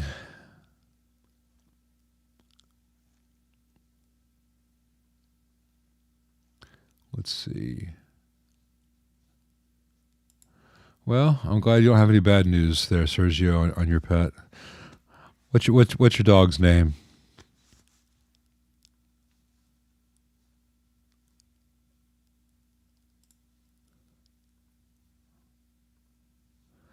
There are times I wish we could all talk at the same time on here. I'm the only one who gets to have the microphone most of the time, but I know that it'd be awesome until it was horrible. We'd all be talking over each other, and no one would be able to hear a damn thing. But unless one of us just talked over everyone else, and I've heard that I'm capable of doing that. Let's see. Yeah, champs are fun to play. T777, but it doesn't mean that other amps aren't awesome too. So we all should have lots and lots of them. All right, so we've been going now 3 hours and 13 minutes, and I'm just about the end. I don't want to give Discord a dime, Chris Butler, but we may do some other options. Nina Black Moon, a 6-year-old black lab. Well, Sergio, we've got a 5-year-old black, mostly lab, Bella Bambina, and she just got a new squirrel today from the stuffed animal squirrel from the dog store, the pet store for her to chew, and she's just so proud of it. I got it for her when I went to get her some dog food, and she's been carrying it around all day and just wagging her tail and being so proud of her new toy and showing it to everyone. So we've been doing this 3 hours and 15 minutes. I think I'm going to go admire her new squirrel. You enjoy, hope for good news with Nina Blackmoon. Sergio, hope everyone is well. Hope you all have a wonderful week. And we're about to end this. I always forget to click that button like you see there. It puts a graphic telling you guys to like and subscribe. And I don't want to be one of those guys who's always selling the channel. But, for those of you who haven't given it a like, please do give it a like. It does help me out quite a bit in ways that would be boring for me to enumerate. And I thank you all for subscribing, since all of you are here in the live chat and having done so. Any of you watching this afterwards who were not able to participate in the live chat because you were not a subscriber, we have a lot of fun here. You can get your questions answered. You can tell everyone how wrong I am. It's great. Everyone give it a shot. Until then, we will see you guys next time, and I'll do more channel announcement stuff some other time. I need to go do some other stuff. Nikki and I are going to have a date night. Be well, all.